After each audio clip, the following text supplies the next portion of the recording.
नमस्कार। भारतीय प्रौद्योगिकी संस्थान जोधपुर के 17वें स्थापना दिवस पर आप सभी का हार्दिक अभिनंदन।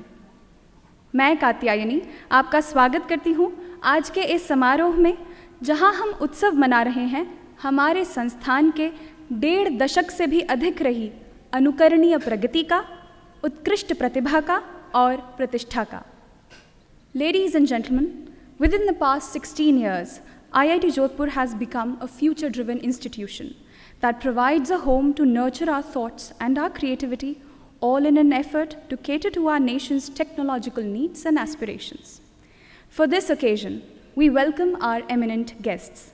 Presiding over the ceremony, Shri A.S. Kiran Kumar, Chairman, Board of Governors, IIT Jodhpur. We welcome you, sir. Our chief guest, Shri Vipin Sondhi, Chairman, CII Mission on Technology, Innovation and Research, former MD and CEO Ashok Leyland and JCB. Welcome, sir. Our guest of honor, Shri Gaurav Agarwal, District Collector and District Magistrate, Jodhpur. Welcome, sir. And we also welcome our special guests, Professor Padhi, Director MNIT Jaipur, Professor Pinakeshwar Mahanto, Director NIT Meghalaya, and Professor Mahesh Chandra Govil, Director NIT Sikkim. To initiate the proceedings of the day, I request our Director, Professor Avinash Kumar Agarwal, and Dr. Sampath Raj Vadera, Distinguished Professor, to escort all our distinguished guests for the lamp lighting ceremony and mark the commencement of the event.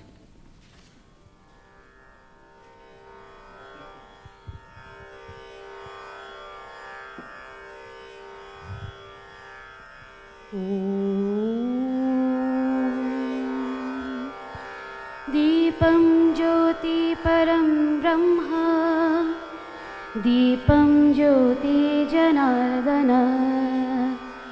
दीपो हरतु मे पापं दीपं ज्योति नमोस्तुते शुभं करतु कल्याणम् आरोग्य सुख संपदा द्वेषबुद्धिविनाशाय आत्मज्योति नमोस्तुते आत्मज्योति प्रदीप्ताय ब्रह्मज्योति नमोस्तुते ब्रह्मज्योति प्रदीप्ताय गुरुर्ज्योति नमोस्तुते.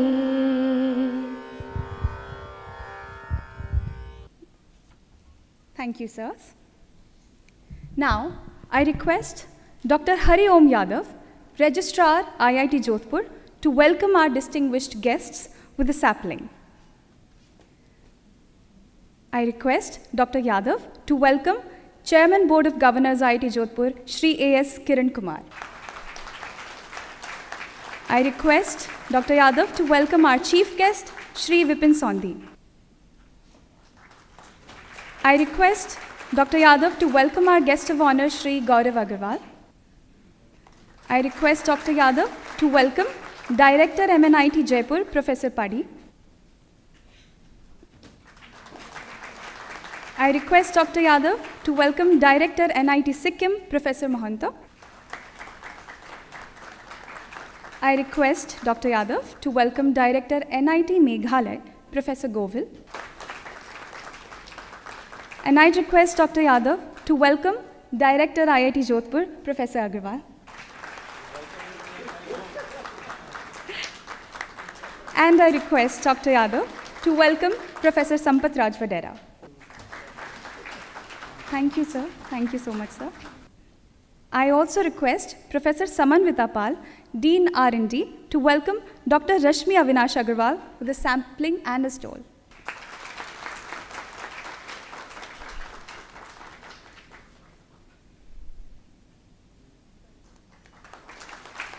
Thank you, ma'am. Ladies and gentlemen, our director, Professor Avinash Kumar Agarwal, embodies the spirit of innovation and excellence. Under his trailblazing leadership, our institute is chartering towards a future of boundless possibilities. I request Professor Agarwal to deliver the welcome address.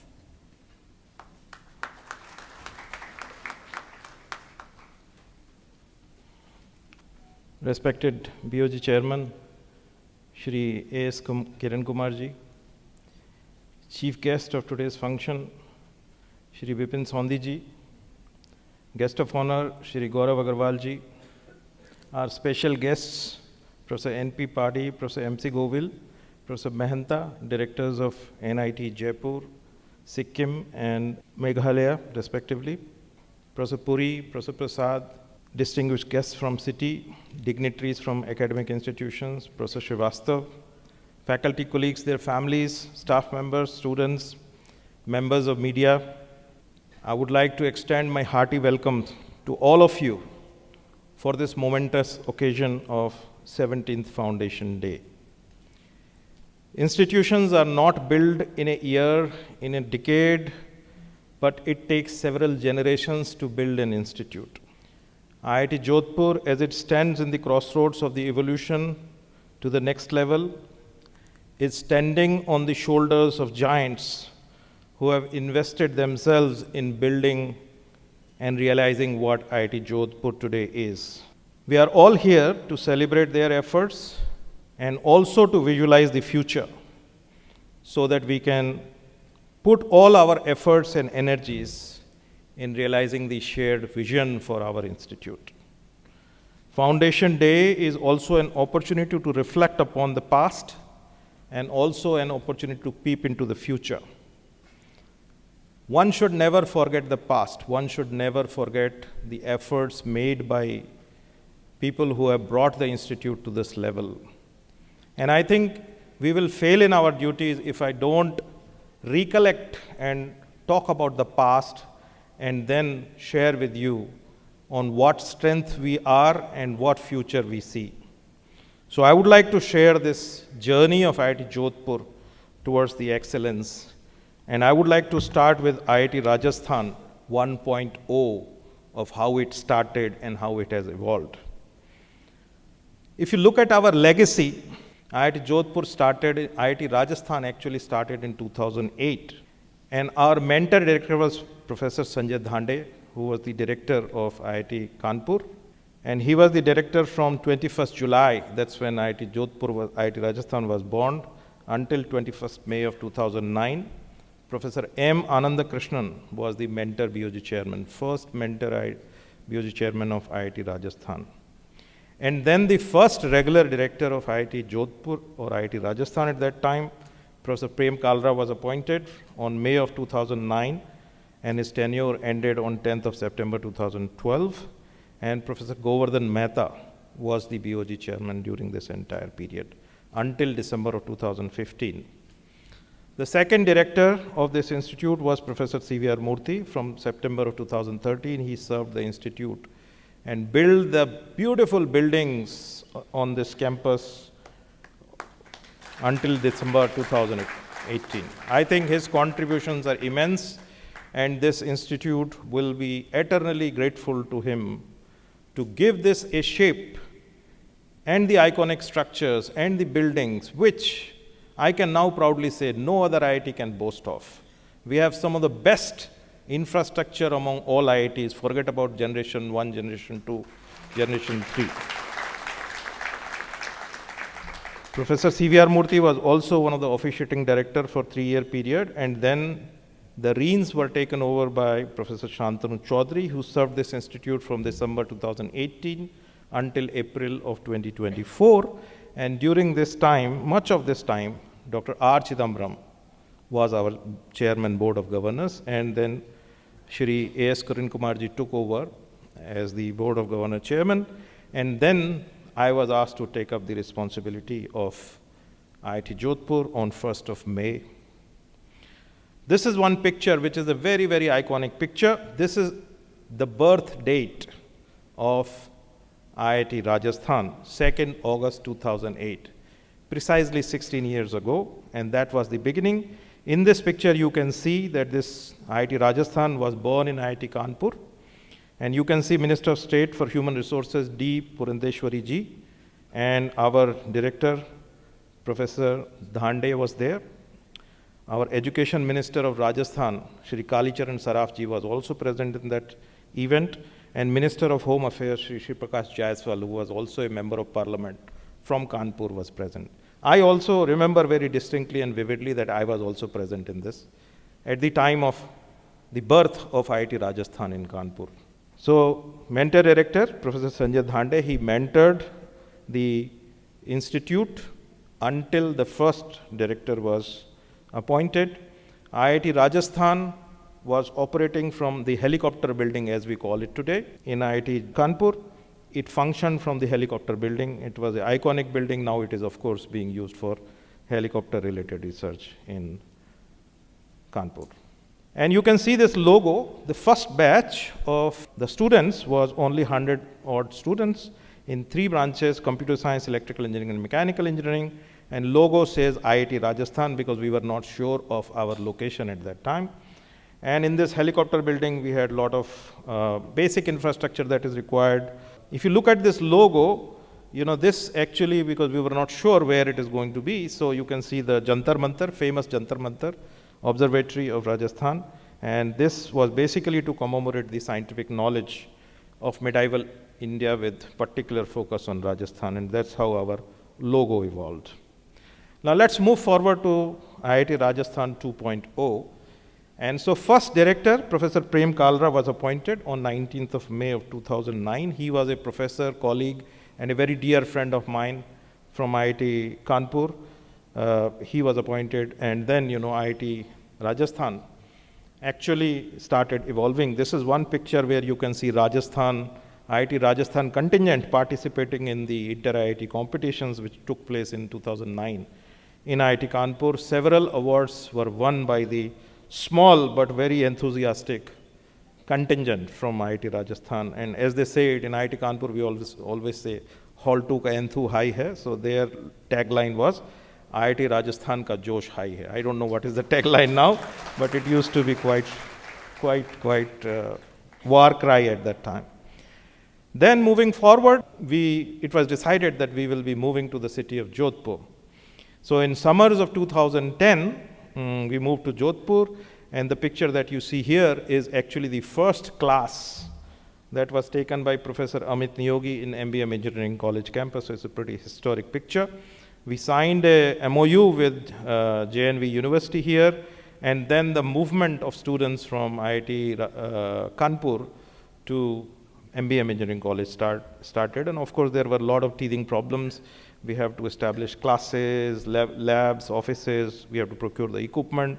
And this is when the new programs were launched, including the BTech in System Sciences, MTech in Energy, ICT, and System Sciences, they were launched.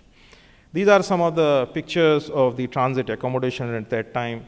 Residential accommodation was a big problem, and some of those people who were part of the original team can remember those very fondly with a lot of pain and pleasure. GPRA accommodation was taken in 2010, and then this is a very iconic picture as well. First visit from IIT Jodhpur officials to the site where we stand today. It was a completely barren land. So you can see the first visit on the permanent campus, and you can see Professor R.C. Sharma, Professor R.K. Thareja, Professor Rajiv Shekhar, and Professor David Hewson in the time frame of 2009 and 10 to the land that we stand today. And then, of course, 2011, we signed the MOU with the University of California. And then the landmark, this is one very landmark picture in the time frame of 2012 and 13, where the foundation stone of the present campus was laid. And in this, the Union Minister, Shri M. Palam Raju, was here. You can also see in some of the pictures our BOG chairman, Shri Govardhan Mehta at that time. Also, you can see Dr. Anil Kakodkar in the pictures, and of course, Professor Prem Kalra and all. So this is very, very important part of the history and making of IIT Jodhpur. We started constructing. This is the first piece of wall that was constructed, and this is the first plaque at the time of inauguration. This piece of history of IIT Jodhpur is located in the Chanakya West complex. You are all welcome to review it and look at it. This is a piece of our history, short history. We established 5 centers of excellence, we acquired the land, we laid the foundation stone, and then this iconic project of construction of the boundary and taking claim of the land started. We also installed a 33 kV electric station. And then finally, through all the pains and struggles, finally we were successful in graduating the first batch in 2012, which we also call as Pioneer Batch. That was quite a remarkable achievement. And then the first convocation happened, and we were fortunate to have the first citizen of the country, Shri Pranab Mukherjee, came personally for this inaugural convocation. Governor of Rajasthan, Mrs. Margaret Alva was there, Chief Minister of Rajasthan was also there, and then Chairman BOG and of course the director have to be there. So they are all there. So this is our history. Now, moving forward, we move to IIT Jodhpur 3.0 when Professor CVR Murthy took over the reins. And Professor CVR Murthy at that time had just moved from Kanpur to Chennai. So we still claim him to be Kanpur, although he came from Madras, but he was all through Kanpur. So he was a Kanpur, pretty much Kanpur DNA, and he took over the reins of IIT Jodhpur on 11 September 2023. And then there was rebranding exercise. So we now knew, so there were many changes in the logo. We removed Rajasthan and then we became Jodhpur. So now the new logo and this catch line, Tvam Gyanmayo Vigyanmayo Asi. All these were part. And then with the taking over of Professor CVR Murthy, it was the dawn of a new era. There was a formation of focus groups in many interdisciplinary subjects. The master plan of the institute was finalized. And finally, on May 2nd, 2014, the Bhumi Pujan for the construction of some of the activities on our campus started. And the big challenge was there was a complete disconnect with the local community here. So we have to strengthen the interaction and team building exercises internally and community connect on the other side. Of course, this whole exercise of taking claim of the land was filled with a lot of challenges. There were many challenges. This picture on the left shows you the first solar radiation laboratory, which was the first lab on the permanent campus. And then challenge was to build trust with locals. There were huge challenges, unsurmountable challenges in the campus construction. And of course, it was not helped by the severe weather conditions with no shades, no trees, etc. But finally, we overcame everything. Moving forward to 2015, we started 5 new academic programs. We launched industry immersion programs, and first time, 4 PhD students were graduated in 2015. And then we inaugurated in 2015 the first building on the permanent campus of IIT Jodhpur. We started MSc programs in physics, chemistry, mathematics, and MTech program in electrical and mechanical engineering. And then this was the first building that was inaugurated. It was a project office. Now it is a part of the Kendriya Vidyalaya. 15th August of 2015 in Pocket B was inaugurated, and that was our first building on campus. In 2017, it was a watershed year for us. We completed the phase 1 construction of IIT Jodhpur. We relocated from the MBM to permanent campus. That was a big move. And we envisioned net zero energy, net zero water, and zero waste. We started the Department of Bioscience and Bioengineering. And then we got, in that same year, because of the iconic buildings and exemplary building design, we got Griha Exemplary Performance Award for the campus. I will show you some pictures of how it started, how it went through, and what it is today. In the satellite up there, you can see the construction of the iconic Chanakya building, and this is how it looks now. But you can see that evolution from one stage to another, a lot of people have to invest themselves, and we have to be infinitely grateful to them because we are enjoying all the amenities, all the facilities here. They suffered. They suffered in the past so that our future can be better. This is just one example of the library and the clock tower when it was being constructed and how it is now.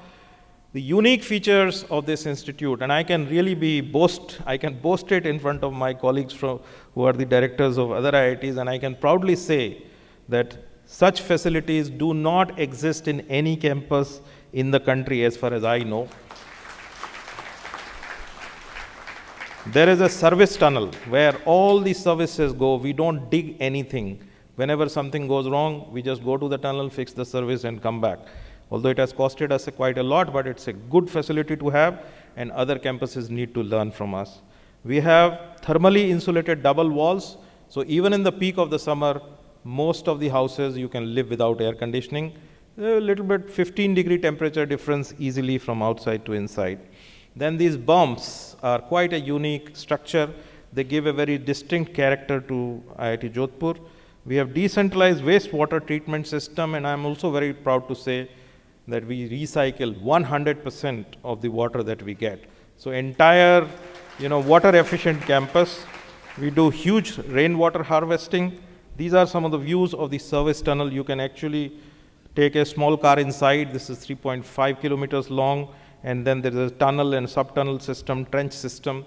We don't have to dig anything for new services or for rectification of any service. This is how the berms are. You can see when they were constructed, they were basically a steel structure clad by RCC and stonework, and this is how it looks. And this actually provides a very, very distinct feature to our institute. These are some of the student hostels on the satellite. You can see how they looked when they were constructed, and this is how they look now. And then you can see through the storm of the time. This is how the campus was, and this is how the campus is now. You can see the transformation in the campus.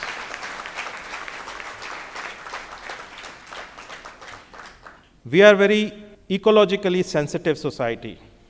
I don't think I have seen such ecologically sensitive society in my professional career in India. We have huge flora and fauna. I'm very proud to have 400 deers on my campus. There are more than 50 varieties of birds. And then there are all kinds of wildlife, small foxes, hundreds of peacocks, and so on. So basically, it's a wild welcome to everyone, and we have this. We say this, that this campus belongs not only to us humans, but also to flora and fauna, and we want to protect it.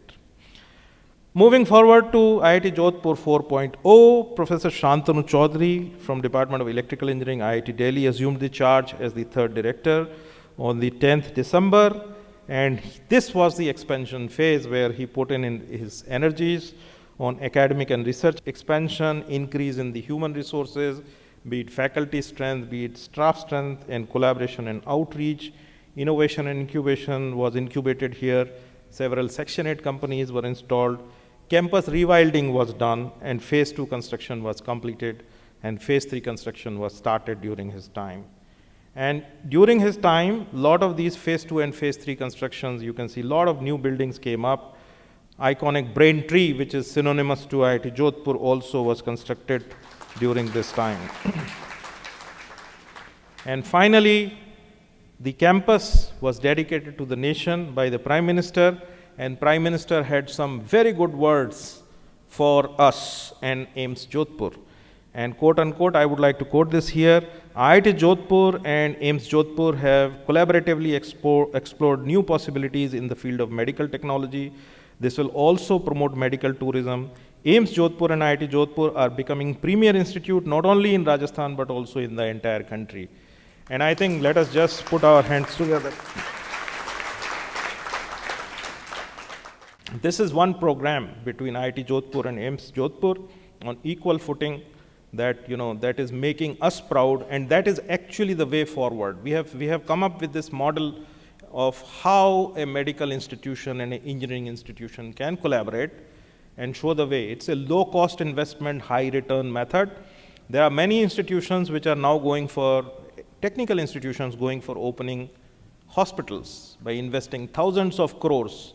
It's a recipe of disaster in my own personal opinion, not official opinion, but my personal opinion. And I think people have to learn as to how IIT Jodhpur and AIIMS Jodhpur, with very small budget, have been extremely successful in doing some of the innovations, very important innovations, and how we are charting out the future. There are several startup companies, the stalls are outside, and we are very proud of our MedTech program. Coming to the next, it's a IIT Jodhpur 5.0, and I was lucky that all my predecessors have done all the hard work, and I just have to, so it's like a airplane which is on the runway towards the end, and I just have to take it off. So I was lucky. So now the phase 5 is the takeoff phase for IIT Jodhpur, and then pursue excellence. And I'm very incredibly lucky to be heading this family of IIT Jodhpur and be part of it. So this is IIT Jodhpur 5.0. Of course, one of my very important emphasis is to increase the biodiversity on our campus, and I'm going to leave no stone unturned in ensuring that we have 400, should multiply, maybe introduce more varieties of deers, maybe some black bucks, maybe some other kinds of birds. Our team is being led by Dr. Mitali Mukherjee and other colleagues, Ayan and other people, and I think we will leave no stone unturned in making this one of the most ecologically friendly campuses in this country. So this is what I inherited, a beautiful campus with a lot of good facilities, and I'm going to take all these facilities to the next level. Some of our sporting infrastructure is very, very good. So if we summarize our incubation 2008 to 9, Professor Dhande's time, and then there were 108 students registered in 3 BTech programs. Inception stage under Professor Prem Kalra and Professor Govardhan Mehta from 2009 to 13, where we moved to MBM Engineering College campus. Budding phase from 2013 to 2018 under Professor CVR Murthy and Professor Chidambaram, where we moved to permanent campus. We had 13 PhDs graduated. Some sponsored research also started coming in. 4th phase, flowering phase, under Professor Shantanu Chaudhary and Professor Chidambaram, and later Shri A.S. Kiran Kumarji, where we increased our faculty strength to 263 with 225 staff members, 4,000 plus students enrolled in 95 programs hosted by 28 academic and research units. 93 PhDs have graduated, 240 research projects have been received. Now we are in the final 4th or 5th phase, or 4th phase as you would like to call, which is maturity and scale-up phase from now onwards, where I, under the direction of Shri A.S. Kiran Kumarji, will be looking after. And the target that I have set for myself is to have 550 plus faculty members, 450 staff members, 9,000 plus students residing on campus, addition of 3.5 lakh square meter of space, which will make us roughly about 6 lakh square meter. That means by next 5 years, we want to be as big as any other matured IIT, be it Bombay, Kanpur, Delhi, and increase our extramural research funding 10 times to 600 crores. And for that, we are going to take big HIFA loan. I have already taken some big steps in that direction under the guidance of Shri A.S. Kiran Kumarji. So in the last 90 days, a lot of work has been done, a lot of planning has been done. And for the maturing and scaling up phase, several new initiatives are being taken up at IIT Jodhpur already, and I would like to walk you through all these steps that have been done.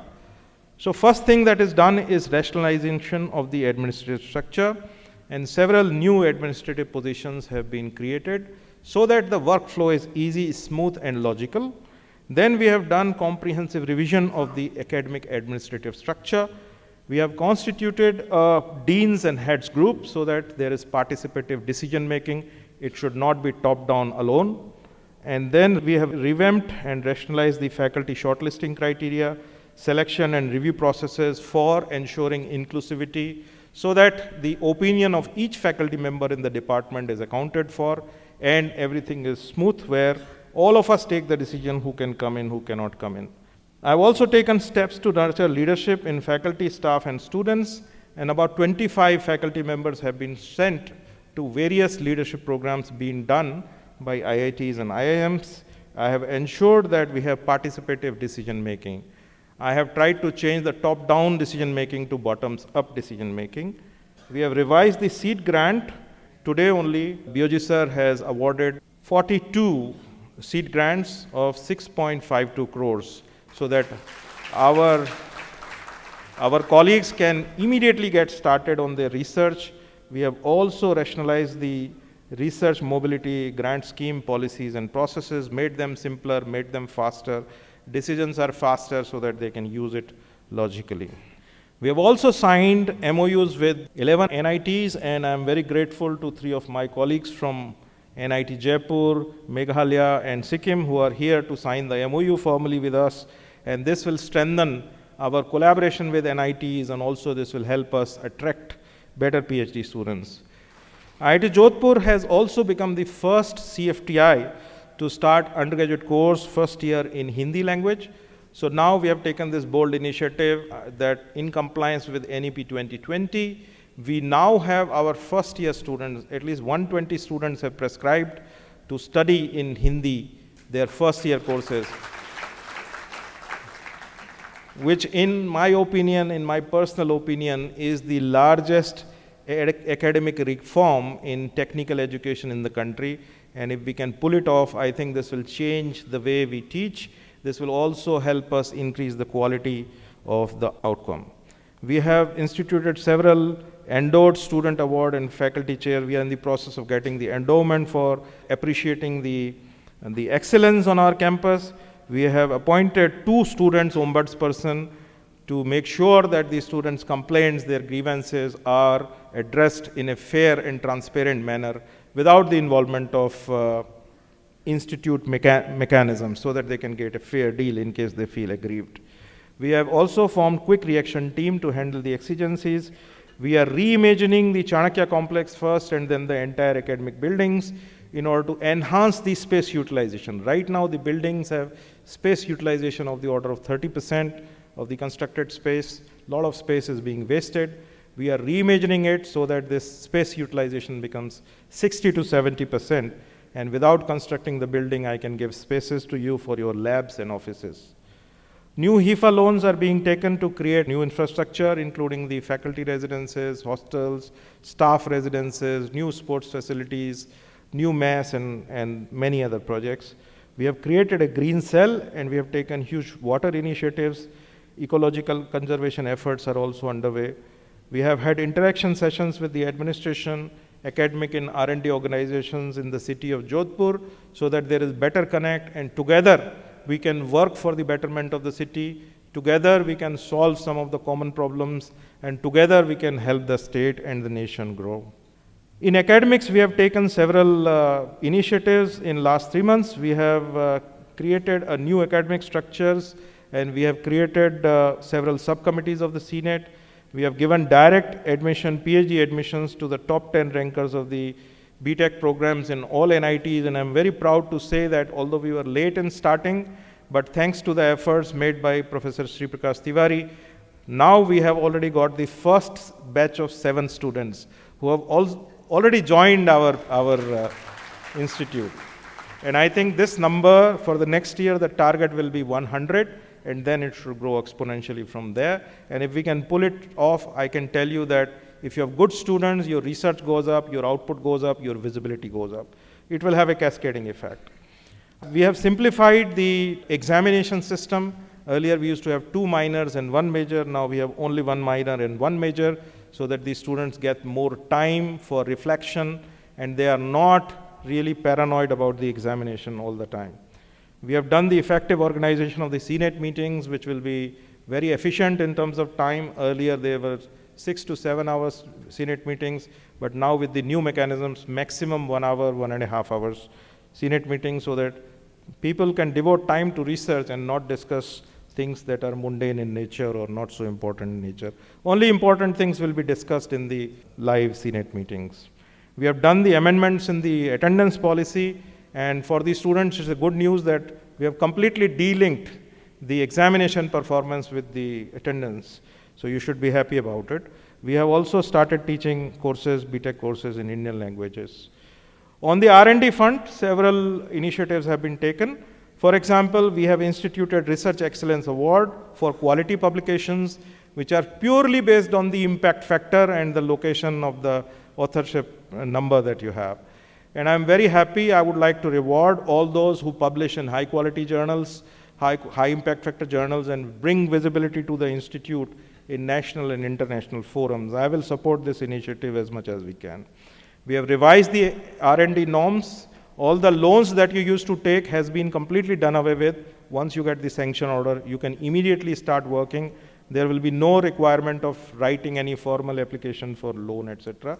And that should actually reduce your burden of paperwork. We have tried to reduce. Samanvita Pal, my Dean R&D here in the institute, has made a lot of efforts to reduce the bureaucracy and paperwork, and hopefully we will have much less paperwork for the Dean R&D applications. Financial model for strategic investment of funds has been looked at, and we are going to generate more revenues from it. We have revised the guidelines for research initiation grant. We have constituted the Institute R&D committee. We have revised the international mobility grant and so on. So we want to nurture and value research excellence by taking all these initiatives. There are several student initiatives have been taken. For example, there is a dire need for a student activity center. So in our next HIFA grant, we have made the provision for making a very vibrant and very large student activity center where all the students can pursue their co-curricular activities in the student activity center. We have appointed students ombudsperson. We are going to enhance the hostel security, which is a major issue right now. We also have the plans to introduce NCC so that the students have a little bit of a flavor of patriotism. We have simplified the student benevolent fund, and it will be rather easier for the students who need support to take the loans from student benevolent fund. We are also expanding and strengthening the student well-being committee and so on.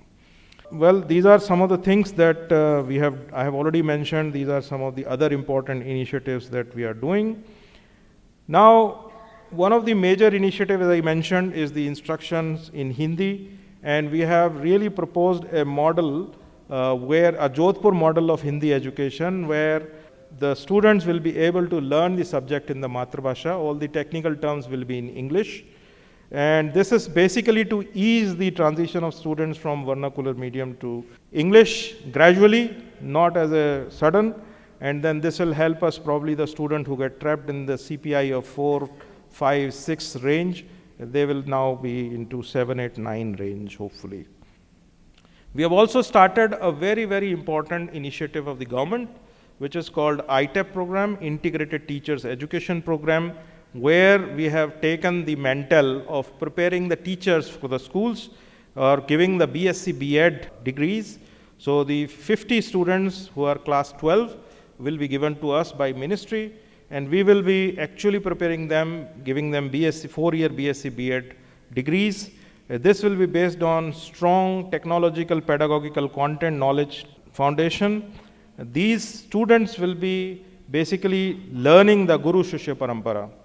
They will be passionate in innovations in teaching. They will be effective communicators. They will be seekers of lifelong learning. And this will help us in the all-round development of graduate teachers for the second stage. We have picked up a 9th to 12th teacher. That's the one that we will be training.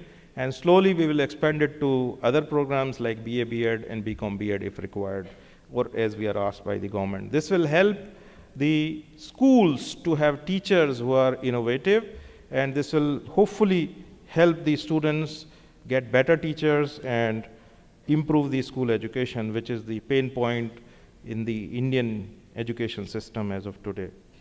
We have also done a lot of modifications in the curriculum, and this we are proposing as Jodhpur model.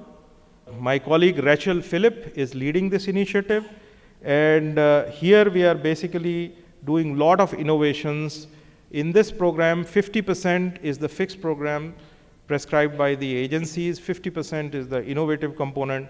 So now we are fixing those as well, and we are proposing this Jodhpur model, which hopefully other universities can just copy as it is in Jodhpur model of teachers training, hopefully will become famous in times to come.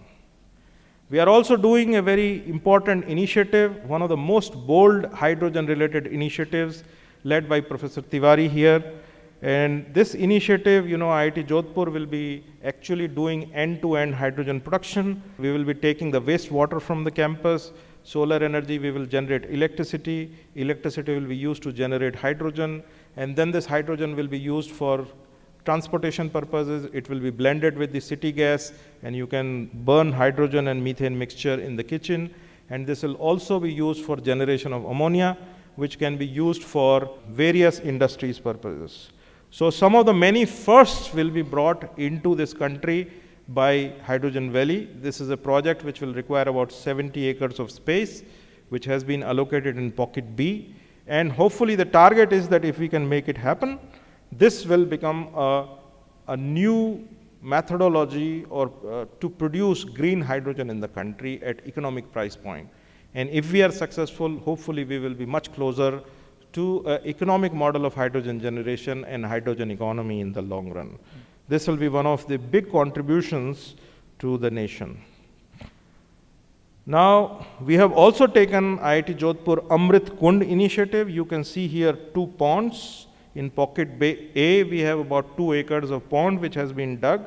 And in this picture, which is taken this morning itself, you can see that this pond, because of the rains today, has at least, we have seen few puddles of water.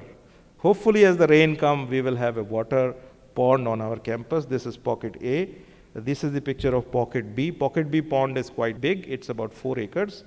And we hope to have some water bodies which will provide round-year availability of water. And this will hopefully enhance the flora and fauna. This year, we are doing just this one experiment. If we are successful, next year we can multiply it. We plan to take it forward with the help of CSR activities. Matra One initiative has been taken. Plantation drive was started on this campus on 31st July. 500 plants were planted on that day.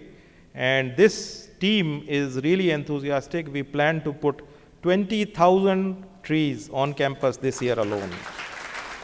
The target is to have 1 lakh trees planted. I don't know how much will survive, but even if 30% survive, this campus will become an example where people can come and do studies as to how this campus has become green. So I think we have a very, very professional team here in place, which is going to do wonders, and very sensitive people. And this is community-based, which means that if you plant a tree, you grow it, and this becomes your tree.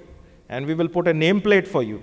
So for all my students, you should adopt a tree or plant a tree, and you should put your nameplate when the tree becomes 1 year.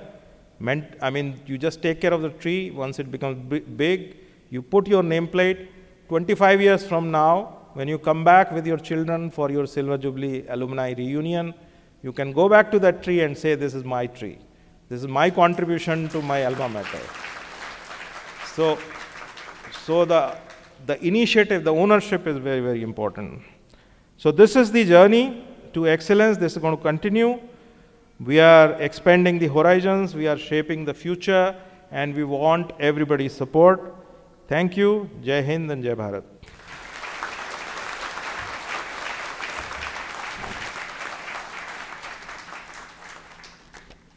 Thank you so much, sir, for sharing your vision for IIT J 5.0. Ladies and gentlemen, it is our pleasure to present TechScape, the Science, Technology and Education Journal of IIT Jodhpur, which is a periodical publication of the institute. It recounts the continued pursuits of the faculty members in research, along with that of students and research scholars. यह अत्यंत गर्व का क्षण है कि इस अवसर पर IIT जोधपुर ने एक अनूठी और अनुकरणीय पहल की है। आज टेक्सकेप शोध पत्रिका का प्रथम हिंदी संस्करण भी प्रकाशित किया जा रहा है। मैं निवेदन करती हूँ हमारे माननीय अतिथिगणों से कि वे टेक्सकेप पत्रिका की अंग्रेजी संस्करण का पहले विमोचन करें।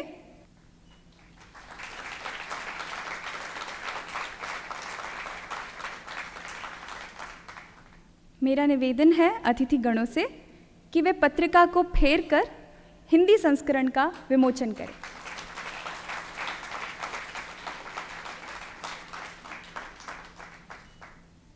We also present the Institute brochure, IITJ at Glance, which provides a panoramic picture including academics, research, innovations, and campus life at IIT Jodhpur. I request the dignitaries to launch IITJ at Glance, the English version.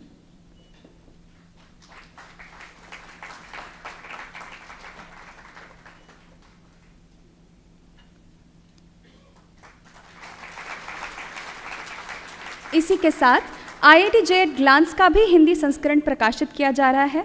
मैं पुनः आग्रह करूंगी हमारे अतिथि गणों से कि वह हिंदी संस्करण का विमोचन करें। हमारी मातृभाषाओं में शिक्षा के सशक्तिकरण हेतु संस्थान के प्रयासों की ये प्रतिध्वनि है। We acknowledge the tireless efforts of the Institute Publication Committee for this great achievement. Thank you. Albert Einstein once said, "It is the supreme art of the teacher to awaken joy in creative expression and knowledge." IIT Jodhpur instituted the Dr. Vandana Sharma Memorial Award for Teaching Innovation to honor the memory of late Dr. Vandana Sharma from the Department of Mathematics, who initiated several innovations in teaching and learnings, especially with respect to online pedagogy during the COVID-19 pandemic. This award is given to the faculty members for their significant contributions in teaching innovations.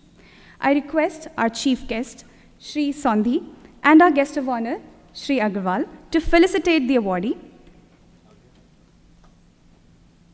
This year, Vandana Sharma Memorial is being awarded to Dr. Akanksha Chaudhary, Assistant Professor, School of Liberal Arts.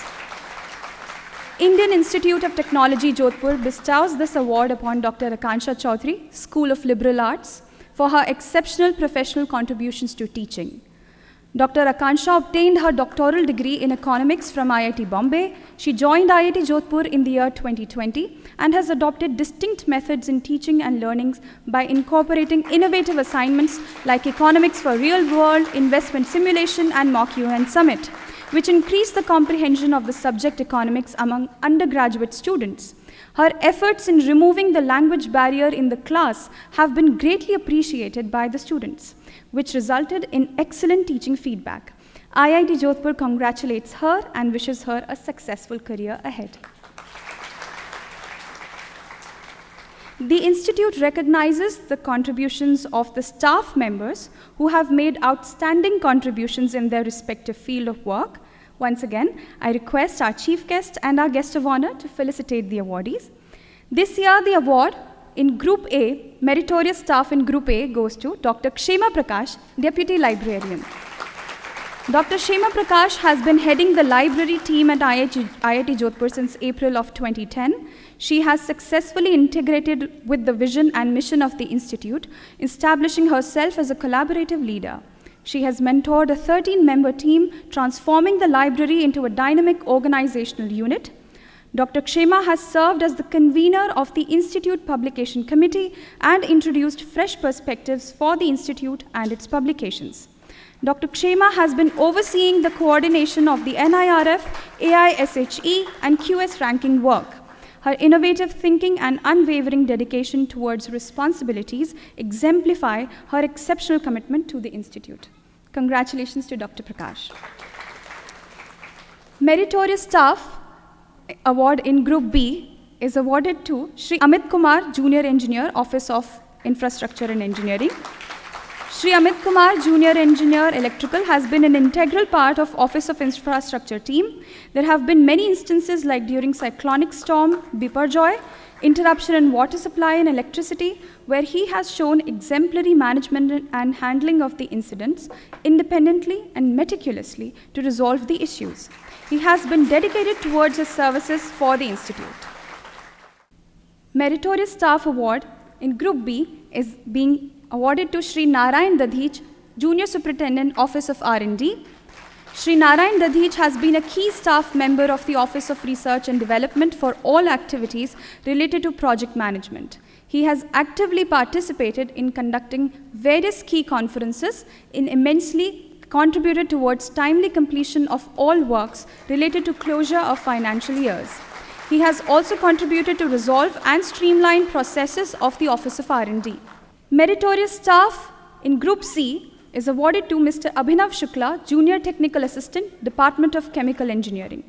Shri Abhinav Shukla has demonstrated quick learning and strong commitment to his work at the Department of Chemical Engineering, which included playing a crucial role in preparing all technical specifications of instruments in collaboration with the faculty in charge of various UG and PG labs. Shri Shukla's exceptional dedication, technical expertise, and unwavering commitment to the department have significantly contributed to the growth and success of chemical engineering programs. In the Group C, meritorious staff is being awarded to Shri Robin Singh Kentora, Junior Assistant, now Junior Superintendent, Office of Recruitment. Shri Robin Singh Kentura has been an integral part of the recruitment team for completion of the mission mode recruitment of non-teaching positions. He used various Google tools innovatively and contributed significantly for the success of the mission mode targets by the Ministry of Education for IIT Jodhpur in a time-bound manner. Ladies and gentlemen, on the occasion of the 17th Foundation Day, a quiz competition and essay writing competition was organized for the students of IIT Jodhpur. Once again, I'd request the chief guest and the guest of honor to felicitate the student awardees. In the quiz competition, the winners are, the first prize goes to Shivam Goyal. Shivam Goyal is a BTech student.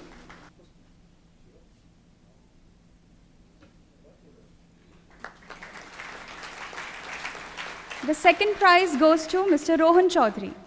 The second prize goes to Mr. Rohan Chaudhary.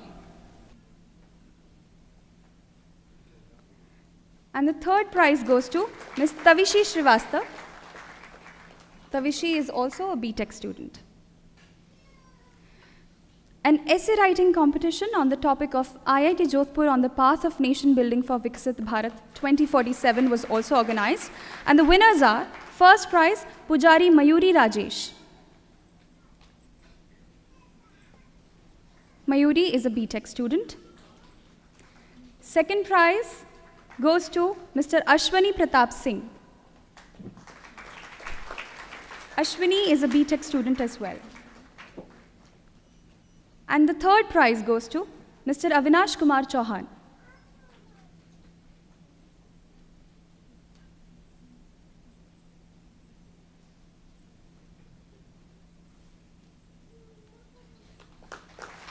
And the third prize goes to Mr. Avinash Kumar Chauhan. Avinash is a PhD scholar.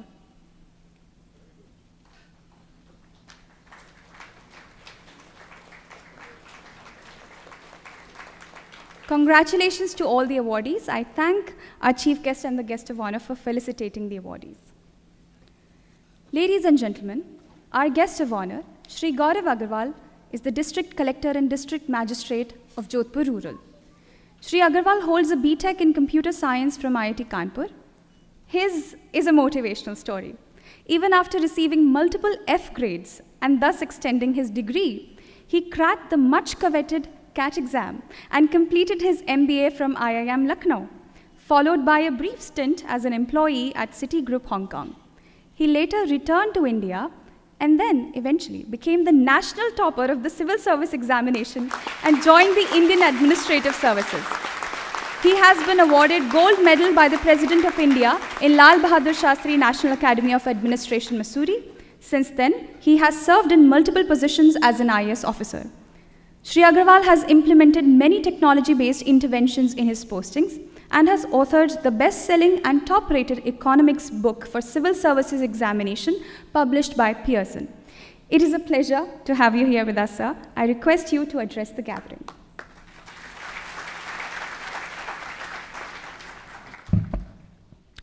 Thank you so much, ma'am. And big thanks to IIT Jodhpur, and especially Director Sir, for giving me this opportunity and honor to be here. My special thanks to the esteemed stage here.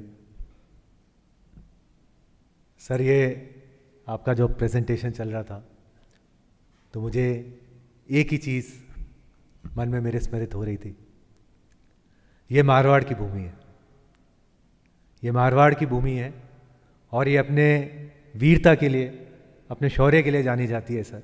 और कहा जाता है कि यहाँ की इतिहास में, यहाँ की परंपरा में इस कदर शौर्य है कि यदि यहाँ का व्यक्ति एक मुट्ठी के अंदर मिट्टी भी यदि उठा ले तो उसमें से भी हीरे जवाहरात निकलेंगे। And sir, when your presentation was going on, आपने जिस तरीके से इस इंस्टीट्यूट का इवोल्यूशन दिखाया कि वो पहली पिक्चर, वो पहली साइट विजिट, मतलब लिटरली यहाँ पर आपके पास में मिट्टी थी, जिसको आज आपसे पूर्व के जो डायरेक्टर्स हैं, पूर्व के जितने भी रहे हैं, और आप इस कड़ी को कंटिन्यू कर रहे हैं कि आपने किस प्रकार से आज ये हीरा यहाँ पर खड़ा किया है सर। और ये पूरा की पूरा देश इस एस्टीम्ड इंस्टीट्यूट को, इस नेशनल एसेट को खड़ा करने के लिए जो भी लोग रहे उन सबका हमेशा कृतज्ञ रहेगा सर। भाई, it was a phenomenal journey. आपने कहा सर कि this is one of the most beautiful campuses of any IIT। Sir, मैं तो इसे थोड़ा सा यदि मैं कहूँ तो one of the most beautiful नहीं, this is the most beautiful campus across all IITs। And जिस तरीके से, मतलब it was a journey through time, कि कैसे यहाँ पे पहली दीवार रखी गई, कैसे यहाँ पे पहला पत्थर रखा गया, कैसे यहाँ पे एक एक एक एक करके ईंट बाई ईंट और स्टोन बाई स्टोन से आज ये पूरा इंस्टीट्यूट खड़ा हुआ है सर। तो this is really really commendable. आपने जो है इसके अंदर एक तस्वीर दिखाई थी कि IIT जोधपुर की शुरुआत हुई थी, वो इस एक भवन से हुई थी, वो लाल लाल सी एक बिल्डिंग थी, वो लाल लाल सी। सो आई एम फॉर्चुनेट कि मैं उस लाल लाल सी बिल्डिंग के अंदर पढ़ा हुआ हूँ।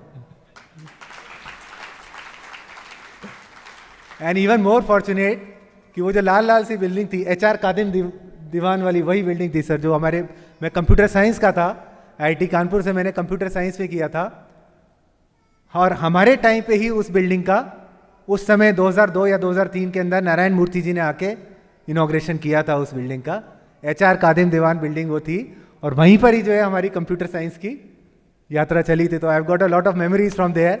एंड एक तरीके से sort of, even though like IIT Jodhpur से मैं कभी डायरेक्टली कनेक्टेड नहीं हूँ, बट स्टिल IIT जोधपुर का मेंटर बीइंग IIT कानपुर, और जिस तरीके से आपने कहा ना कि इस पूरे रेवर्ड इंस्टीट्यूट के DNA के अंदर IIT कानपुर का DNA है, so that way I like feel really proud.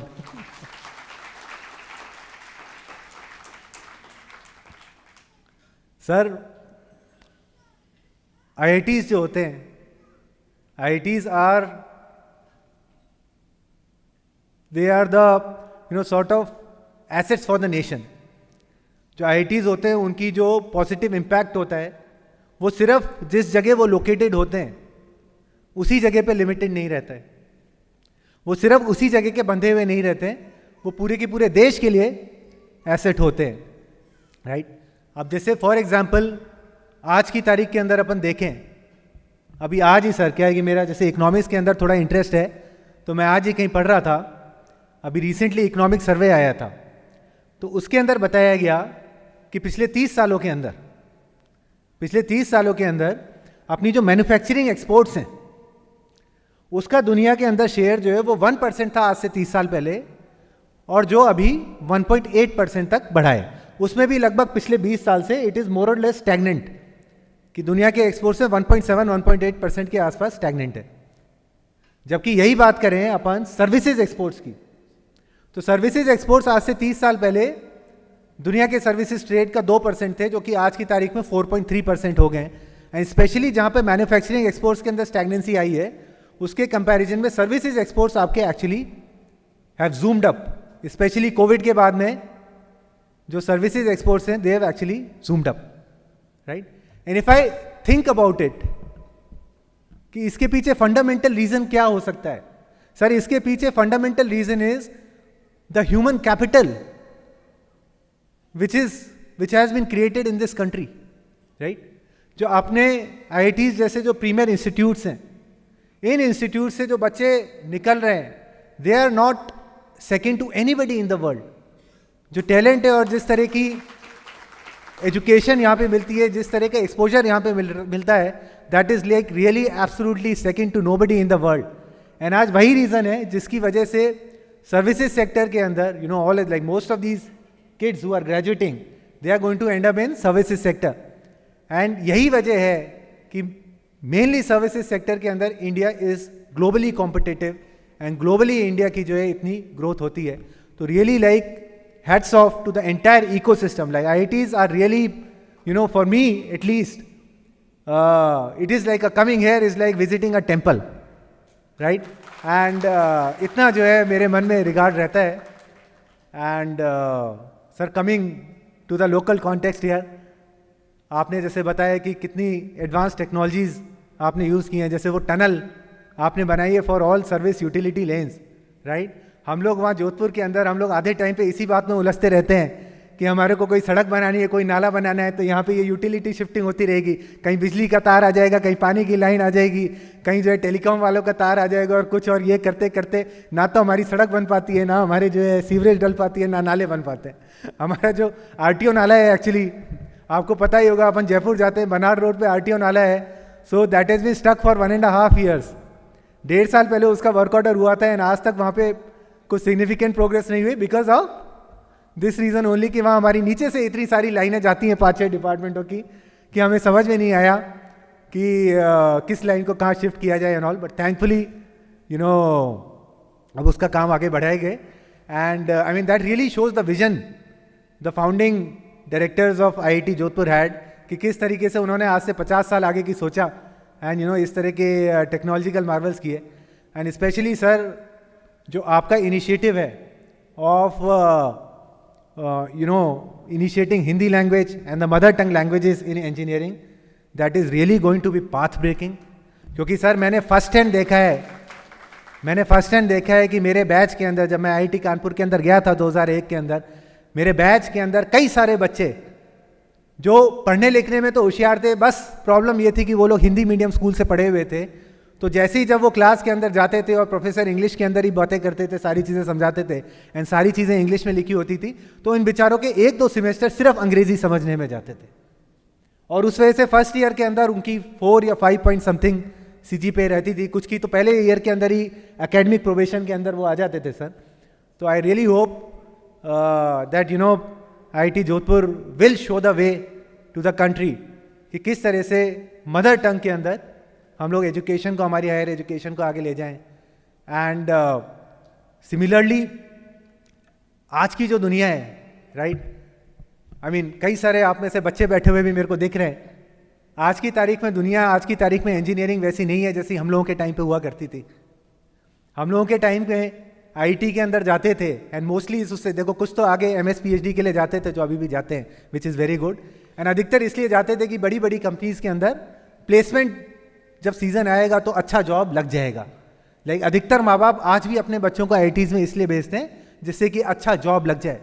But really trust me guys, आज की तारीख के अंदर सो कॉल्ड अच्छी और बड़ी कंपनीज के अंदर जाना एक तरीके से अपने करियर की ग्रोथ को ख़त्म करना है.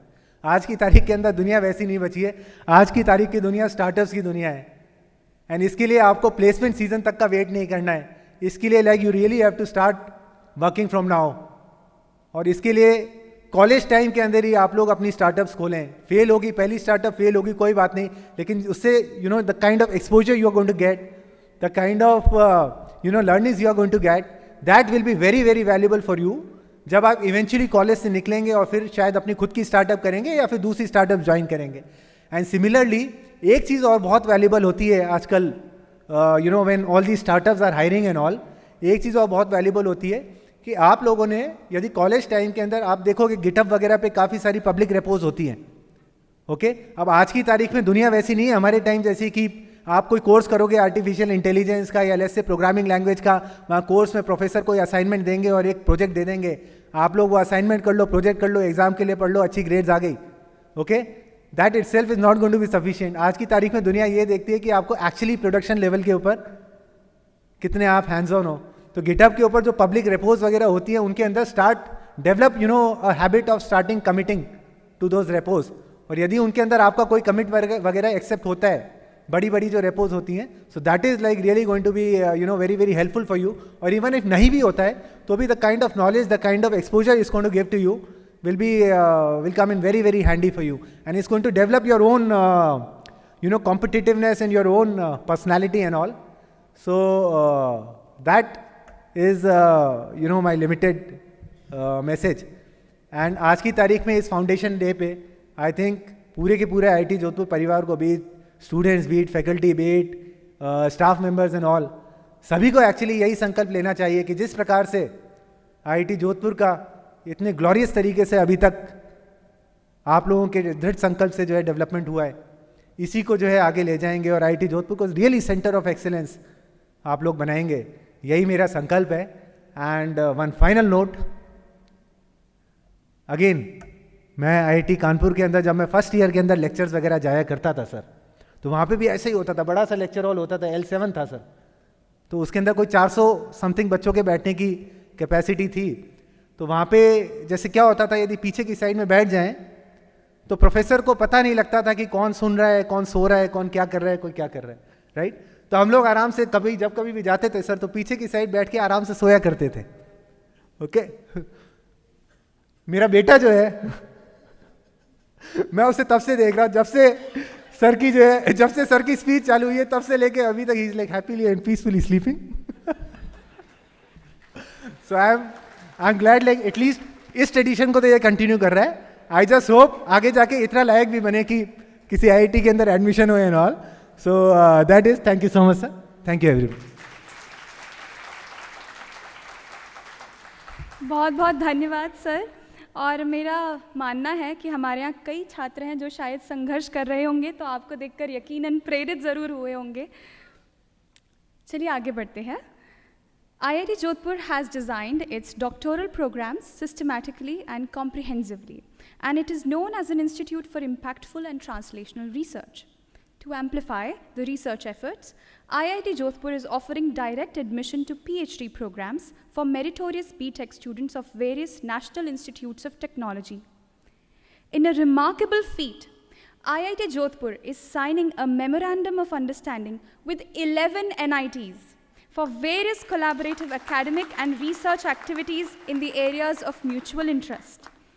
For this momentous occasion, I invite our Director, Professor Avinash Kumar Agarwal, and Professor Narayan Prasad Padi, Director, MNIT Jaipur, to take a seat for the exchange of Memorandum of Understanding between IIT Jodhpur and MNIT Jaipur. I would request the Chairman Board of Governors, Shri A.S. Kiran Kumarji, to oversee the proceedings.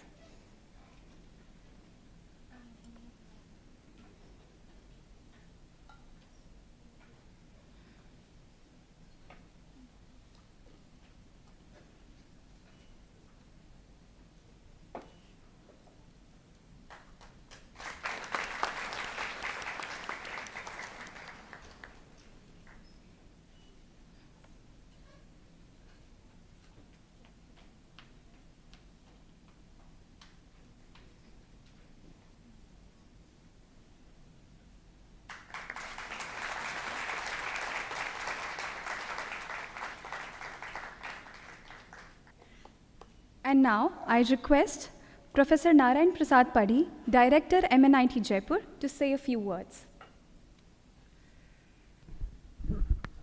Good afternoon.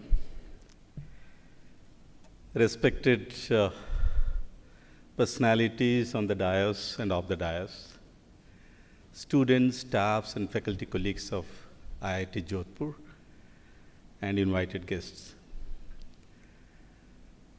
I feel equally humbled and happy to be part of this wonderful Foundation Day event of IIT Jodhpur. Huge round of applause and congratulations to everyone who has contributed this event to be success. Now, coming back to this MOU signing activity, I still remember that Professor Avinash made sure that this signing ceremony happens in Jodhpur. And most of you may be knowing that he happened to be one of the successful alumnus of IIT Jaipur.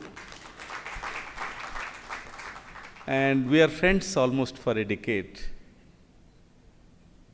One thing I believe that there are 3 institutions of CFTI within Rajasthan in engineering field, that is IIT Jodhpur, MNIT Jaipur, and IIIT Kota. And fortunately, me and Professor Avinash are taking care of all those 3 institutions. It is the high time that not only the institution, we are carrying a bit of responsibility to contribute to the society at large, and MNIT Jaipur is committed, along with IIT Jodhpur, we will take Rajasthan state to the next level. Thank you very much. Thank you so much, sir. Now, I request our Director, Professor Avinash Kumar Agarwal, and Professor Mahesh Chandra Govil, Director, NIT Sikkim, to take a seat for the exchange of the Memorandum of Understanding between IIT Jodhpur and NIT Sikkim. Once again, I'd request the Chairman, Board of Governors, Shri A.S. Kiran Kumarji, to oversee the proceedings.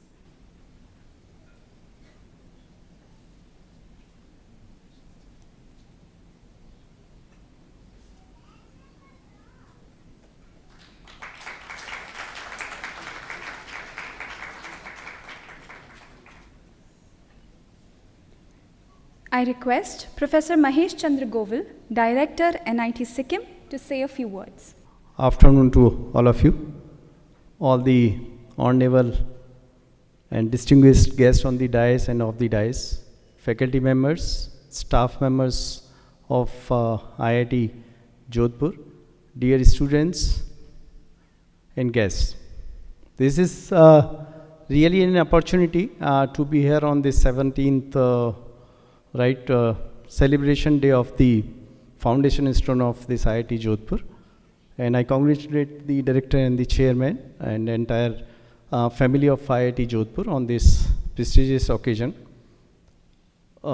As far as the NIT Sikkim is concerned, we are really a young student still fighting for getting the permanent campus, and we have got the land right now and struggling a lot because bringing a new campus is really a daunting task for everyone, and when it is even in the northeast, then your challenges become a little more.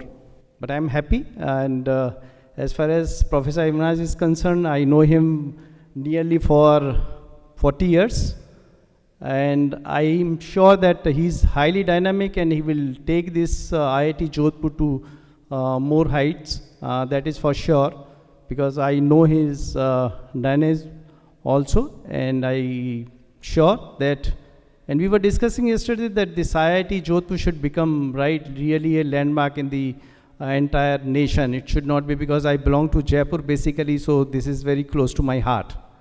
And Professor Padi also has said that we have a 3 prestigious institutions in this state, that is IIT Jodhpur, MNIT Jaipur, and the IIT Kota. And I'm also done my BTech from NIT Jaipur itself, and therefore this state is really very close to our heart, and we look forward. These 3 institutions will join together the hand and take this stage to really very what the Professor yesterday was saying, that we should be looking for the economy of 3 times, threefold, whatever the economy we have for the Rajasthan today. With this, I'm highly thankful for the IIT Jodhpur that they have invited us, and looking forward that NIT Sikkim will be greatly benefited in all facets of the education, and we would try to inculcate some of the good practices. Especially I love that starting the Hindi classes, we were also partly following, but this is really a good model that we can give an choice to the students. They can have those who want to get the first year in Hindi, it's a good one, and those who are interested in English, they can go for English. So we will try to implement that sort of practice there also. Once again, thank you all. Jai Hind. Thank you, Professor Govil. Now I request Professor Avinash Kumar Agarwal, Director IIT Jodhpur, and Professor Pinakeshwar Mohanto, Director NIT Meghalaya, to take a seat for the exchange of the Memorandum of Understanding between IIT Jodhpur and NIT Meghalaya. Once again, I request Shri A.S. Kiran Kumarji to oversee the proceedings.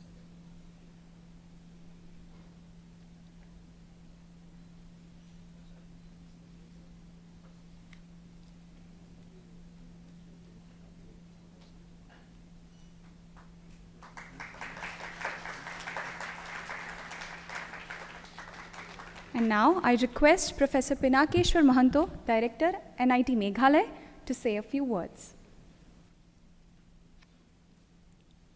Good evening. Sri Bipin Chondiji, Sri Vikas Kumarji, Sri A.S. Kiran Kumarji, Professor Agarwal, our guests of students and faculty colleagues. It is a golden opportunity for me to sign this MOU with Professor Agarwal for NIT Jodhpur, IIT Jodhpur. I belong to NIT, so usually it comes up to my mind that it is NIT. Anyway, I must thank Professor Agarwal. I know him from a long time, and I know he is a man of work. So he has got vast experience, so whatever he'll do it concrete. That I am sure. I must congratulate all of you, entire IIT Jodhpur fraternity, for observing this 17th Foundation Day. Regarding NIT Meghalaya, I'd like to mention that it was actually started in the year 2012. Still it is in temporary campus in Shillong.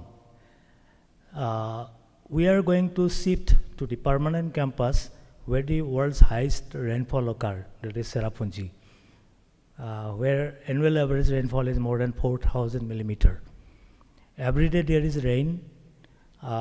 Maybe in 365 days, there may be hardly 65 days when there is no rain. But there is no water because you cannot retain the water. Soil is very porous. Below the first strata, there is limestone reserve. So I require some solutions. Apart from that, this northeastern region is highly humid. Today, if you go to Cherrapunji, its humidity will be around 99 to 100%. So all the equipments, high-end equipments, whatever we are placing there, it get damaged very well. So I require solution for extracting this humidity. That is why Professor Agarwal suggested me to have discussion with the mechanical engineering colleagues in IIT Jodhpur, and we had a discussion today. So I think we can reciprocate each other, have collaborative research regarding different type of problems related to northeast region of India particularly. And also we can help to have agriculture for arid region in this part of Rajasthan and other places with the help of ICRISAT and all. So for me, I'd like to mention that we are doing some outreach activities. One of them is we have opened a computer training course for blinds. So we have more than 2,000 blind people in Meghalaya. We are giving them training. So I require some assistance for that also because it is AI operated. Some of the gadgets yet to be actually developed. For that, I think our institute can help, IIT Jodhpur can help. That is why these collaborative efforts are actually brought into. I hope it will be a successful one. Apart from faculty and student, we can write a lot of collaborative projects. Again, I wish best wishes and congratulate all of you for observing this particular Institute Foundation Day. Thank you. Thank you, Professor Mohanto.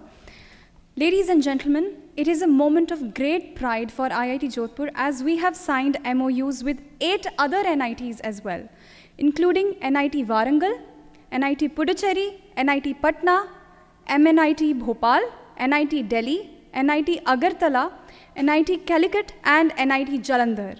This remarkable feat could not have been achieved without the continuous efforts of the Dean Administration and the entire team.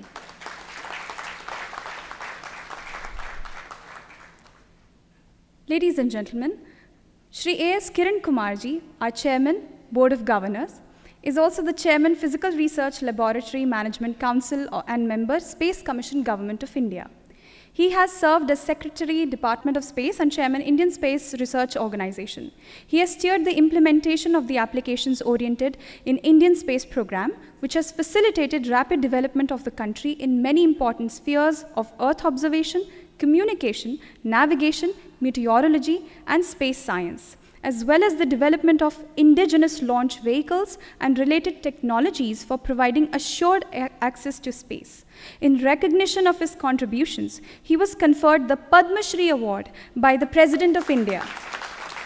It is an honor to have you here with us, sir. I request Shri Kiran Kumarji to deliver the presidential address.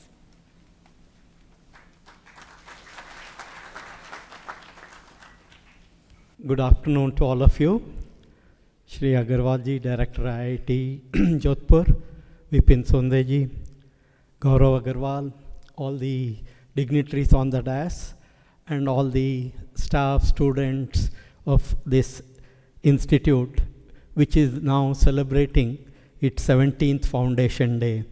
As was mentioned, Foundation Day is definitely a day where you can look at what has happened till now and what we are going to do tomorrow.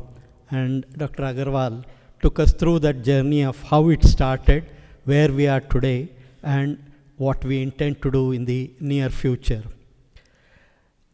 Few things which come to my mind at this point of time is, see, India has realized that to address many of its problems, what is needed is adoption of science and technology solutions to various problems.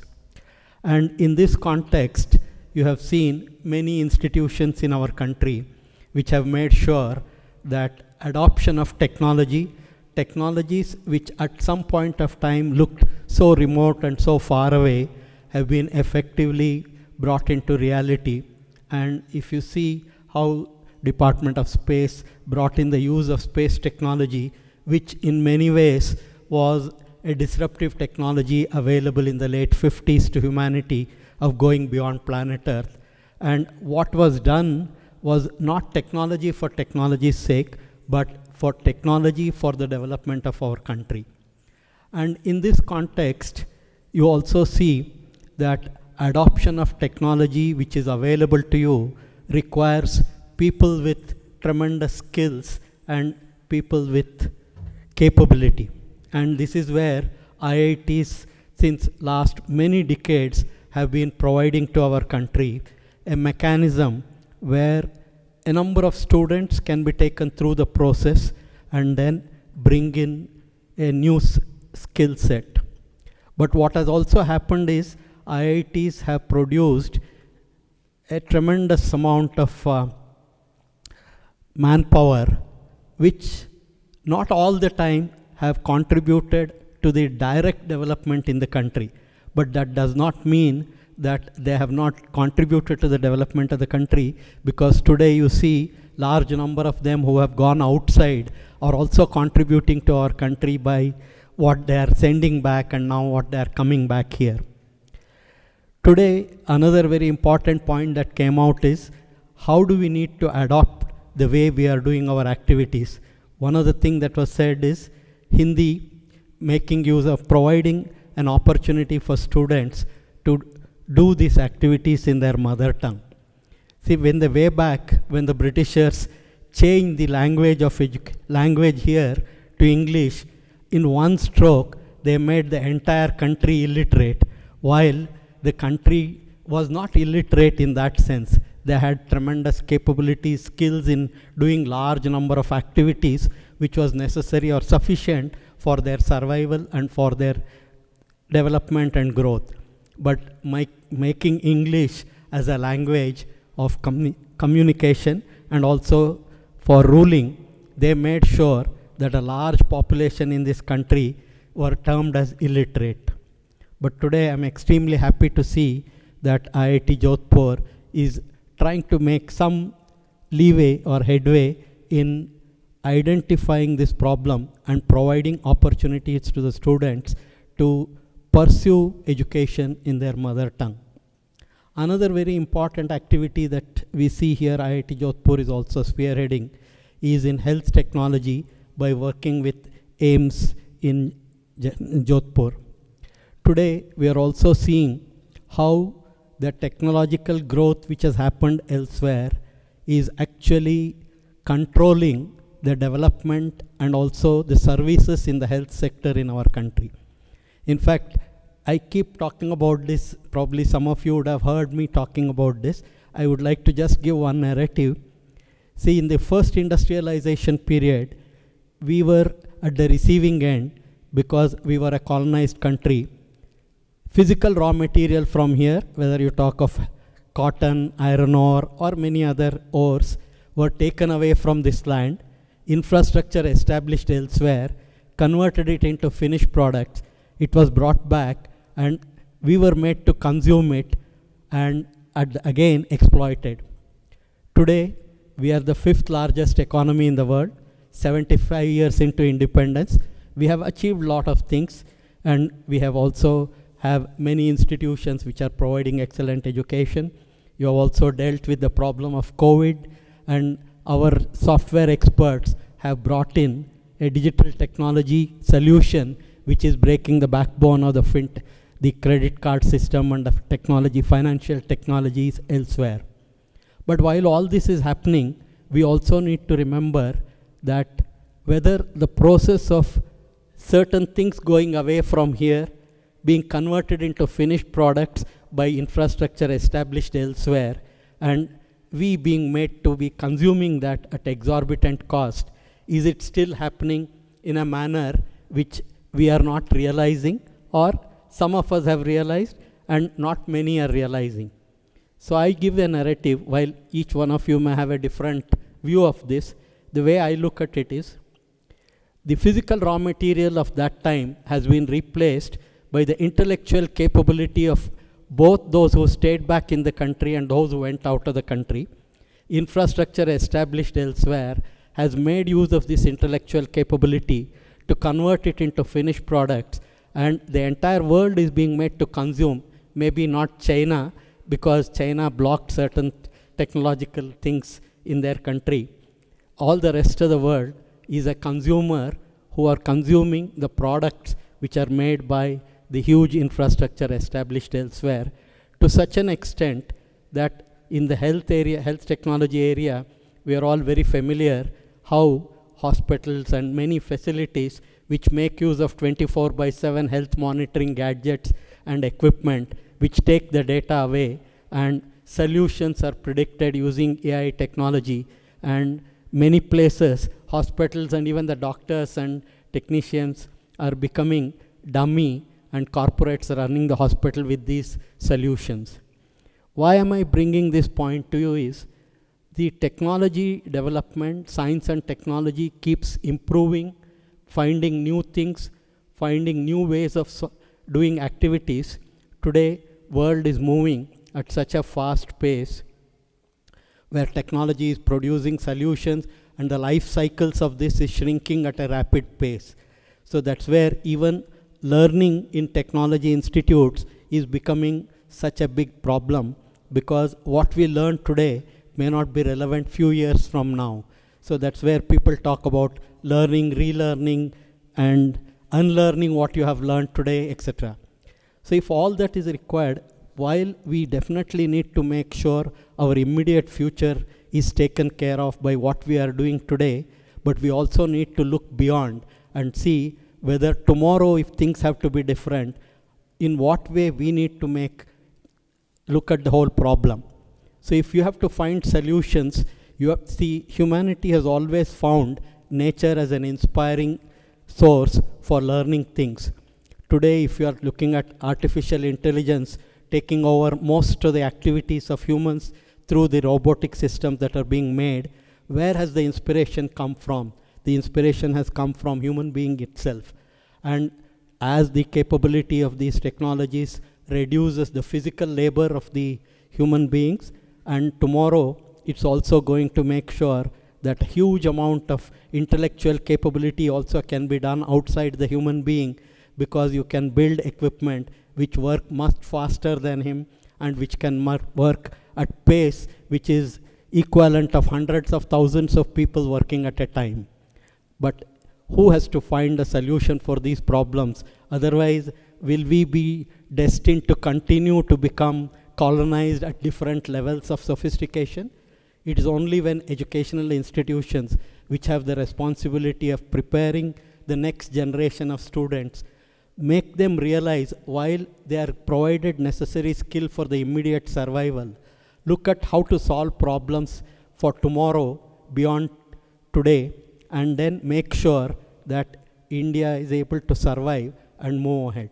Today, when we are looking at 2047, 100th years of independence, by that time, if we have to become Vikasit Bharat, is it only sufficient if we generate some technological skills which has been developed elsewhere and keep adopting them and keep following them? Or should we become new generators of new ways of doing things? Only when you come up with a solution which is very different from what others have done, can you really make an impact and move ahead. In the ages back, India had the wisdom and the capability to do it. But over a period of time, as the humanity, as a problem, you see that if you see somebody who has gone ahead of you, you look at how can you overcome that. And today, science, technology is the means through which you have to overcome the challenges that are being posed by those who have already advanced. And if that has to happen, which other place better than places like IITs, which can look at how education, bringing technology in education, providing new ways of solving problems. Today itself, what was seen, while you are working with many MOUs with other technology institutions in the country, and not only at IIT levels, NIT levels, but also at schools and colleges, we also saw that IIT Jodhpur is also going to provide for teachers, school teachers from 9th to 12th standard, etc., skilling them, making them aware of the technological capabilities which can be used for enhancing the learning skills and acquiring new ways of doing things. In all this, I should say that IIT Jodhpur, which has completed 16 years of its existence and now looking to go ahead in the coming years, is actually working under the guidance of a very dynamic director who is already making a big impact in the few months which he has spent here. And he expects him to take this forward. And for any leader to perform and succeed in what he wants to do, it can happen only when the people who are actually providing support to him also realize what is the aim and what is the goal. And when they also start contributing, that is when things change. And I am sure that in the coming years, we will see IIT Jodhpur trailblazing and showing to the country that it is going to work for solving the problems of, if the very name itself, IIT Jodhpur, first address the problems of Jodhpur, Rajasthan, India, and global, and even beyond. Thank you very much. Thank you, sir.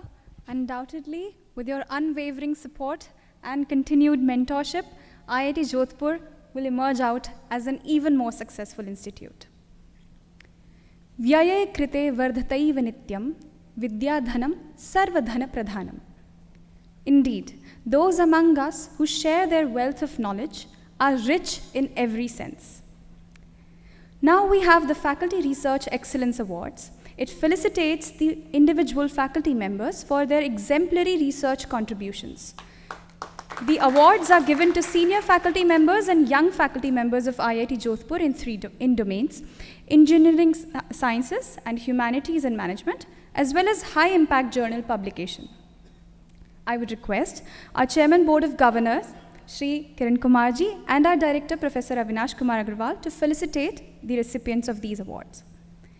Senior Researcher Award in Engineering goes to Professor Ajay Agarwal from the Department of Electrical Engineering. Indian Institute of Technology, Jodhpur bestows Senior Researcher Award Engineering upon Professor Ajay Agarwal, Department of Electrical Engineering, for his exceptional scientific and professional contributions. Professor Agarwal obtained his master's and doctoral degrees in electrical engineering from Birla Institute of Technology and Science, Pilani. He joined IIT Jodhpur in the May 2021 and is currently heading the Department of Electrical Engineering. He has served as the director in organizations like Electronic Sector, Skill Council of India, and Sahasra Semiconductors Private Limited. He is currently the mentor of Calder Health Technologies. He has received numerous awards such as IETE Bapu Sitaram Award 2021, CSIR Technology Award 2020, and has authored over 400 research papers in peer-reviewed international journals and conferences. He has filed over 40 patents and delivered more than 100 invited talks worldwide. He has supervised 18 PhD and 13 MTech students. Congratulations, Professor Agarwal. Senior Researcher Award in Engineering goes to Professor Shri Prakash Tiwari, Department of Electrical Engineering. IIT Jodhpur bestows Senior Researcher Award upon Professor Shri Prakash Tiwari, Department of Electrical Engineering, for his exceptional scientific and professional contributions. Professor Tiwari obtained his doctoral degree in electrical engineering from IIT Bombay. He joined IIT Jodhpur in the May of 2011. He is a senior member of IEEE. He was Sir Vishweshwaraya Young Faculty Research Fellow from the year 2018 to 23 and has co-authored over 150 peer-reviewed research papers in international journals and conferences and 7 book chapters. He has supervised 6 PhD and 17 MTech students and has completed 9 sponsored research projects. He holds 3 patents. He has successfully held several administrative positions. His work on flexible electronics is recognized by reputed organizations like IEEE. Congratulations, Professor Tiwari. Young Researcher Award in Engineering goes to Dr. Nishant Kumar, Assistant Professor, Department of Electrical Engineering. IIT Jodhpur bestows Young Researcher Award upon Dr. Nishant Kumar, Department of Electrical Engineering, for his exceptional scientific and professional contributions. Dr. Kumar obtained his doctoral degree in electrical engineering from IIT Delhi. He joined IIT Jodhpur in the August of 2021 and is a founder member of the startup SCP Scan Private Limited. He has authored over 80 peer-reviewed research papers in international journals and conferences, 10 books and 1 book chapter. He holds 7 patents. He is an associate editor of IEEE Transactions on Circuits and Systems and has received several awards and honorary fellowships such as Global Distinguished Young Scientists Award by IEEE, IAS GlobeCon Hunt 2023, and POSOCO Power System National Award 2018. The next award goes to Dr. Ankur Gupta, Associate Professor, Department of Mechanical Engineering. IIT Jodhpur bestows Young Researcher Award Engineering upon Dr. Ankur Gupta, Department of Mechanical Engineering, for his exceptional scientific and professional contributions. Dr. Ankur Gupta obtained his doctoral degree in Mechanical Engineering from IIT Kanpur and joined IIT Jodhpur in the June of 2019. He is a recipient of several awards and fellowships such as IEEE Young Scientist Award, INYAS Membership, SERB Sire Fellowship, IEI Young Engineers Award, BRICS Young Scientist Award. He has co-authored over 100 peer-reviewed research papers in international journals and conferences, 4 edited books and 20 book chapters. He holds 2 patents. He has completed 5 sponsored research projects and 2 technology transfers. IIT Jodhpur bestows Young Researcher Award in Engineering upon Dr. Debashish Das, Department of Computer Science and Engineering, for his exceptional scientific and professional contributions. Dr. Das obtained his doctoral degree in Computer Science and Engineering from IIT Patna and joined IIT Jodhpur in May of 2019. He is an IEEE senior member and recipient of several awards such as Early Career Research Award by SERB and BRICS Young Scientist Award. He has co-authored over 150 peer-reviewed research papers in international journals and conferences and edited 6 books. He has supervised 5 PhD theses and completed 8 sponsored research projects. He holds 1 patent. Now, the Senior Researcher Awards in Science. Dr. Sandeep Murarka, Associate Professor, Department of Chemistry. IIT Jodhpur bestows Senior Researcher Award Science upon Dr. Sandeep Murarka, Department of Chemistry, for his exceptional scientific and professional contributions. Dr. Murarka obtained his doctoral degree in organic chemistry from the University of Münster, Germany.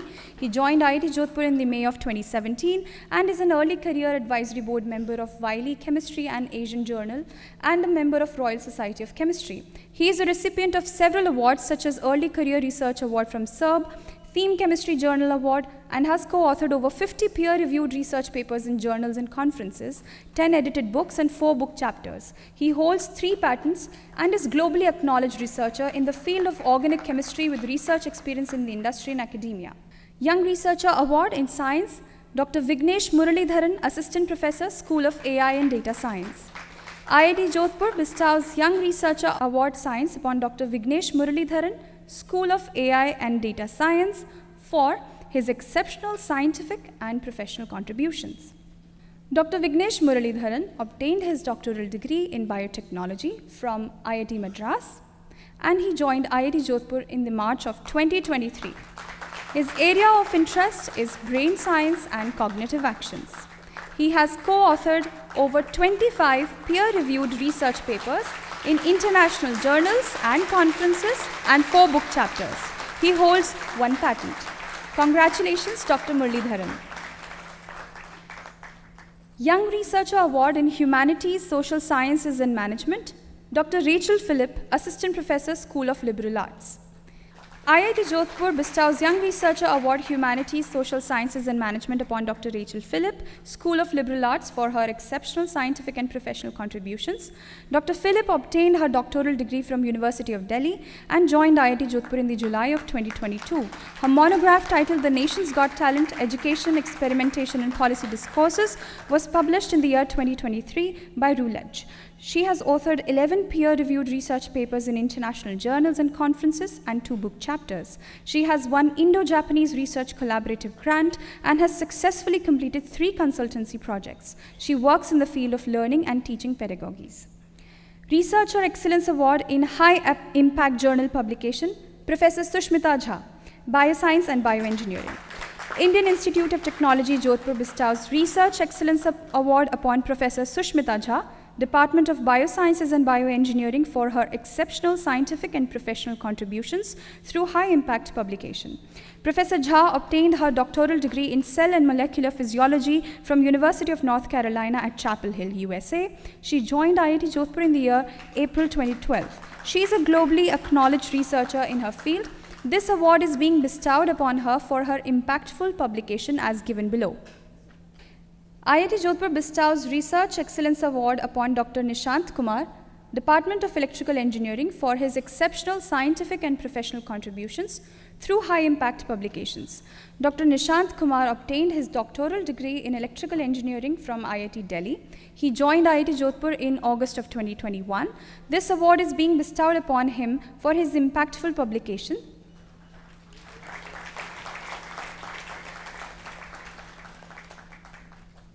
Congratulations, Dr. Kumar, and thank you to our dignitaries. Ladies and gentlemen, our chief guest, Shri Vipin Sondhi, is the former Managing Director and Chief Executive Officer of Ashok Leyland, JCP India and TechUmse India. Of the 37 years of experience in the manufacturing and engineering sector, 21 years he has been as an MD and CEO. Mr. Vipin Sondhi is currently the chairperson of the National Board for Quality Promotion, Quality Council of India, chairperson CII Council for Green Mobility, and serves as an independent director and consultant for-profit and as a trustee for not-for-profit organizations. He is a member of the Governing Council of the Foundation for Innovation and Technology Transfer, FITT, IIT Delhi, and a member of the Governing Board of iHub for Robotics and Autonomous Systems Innovation Foundation's Art Park at IISc Bengaluru. Mr. Vipin Sondhi is an alumnus of the Indian Institute of Management, Ahmedabad, and the Indian Institute of Technology, New Delhi, and has been the chairperson of the Board of Governors of the Indian Institute of Science, Education and Research, Bhopal. He is a member of the Technology Advisory Group appointed by the Principal Scientific Officer, Government of India, and the chairperson of CII's National Forum for Industry-Academia Partnership for R&D and Innovation. I request Shri Vipin Sondhi ji to deliver his talk.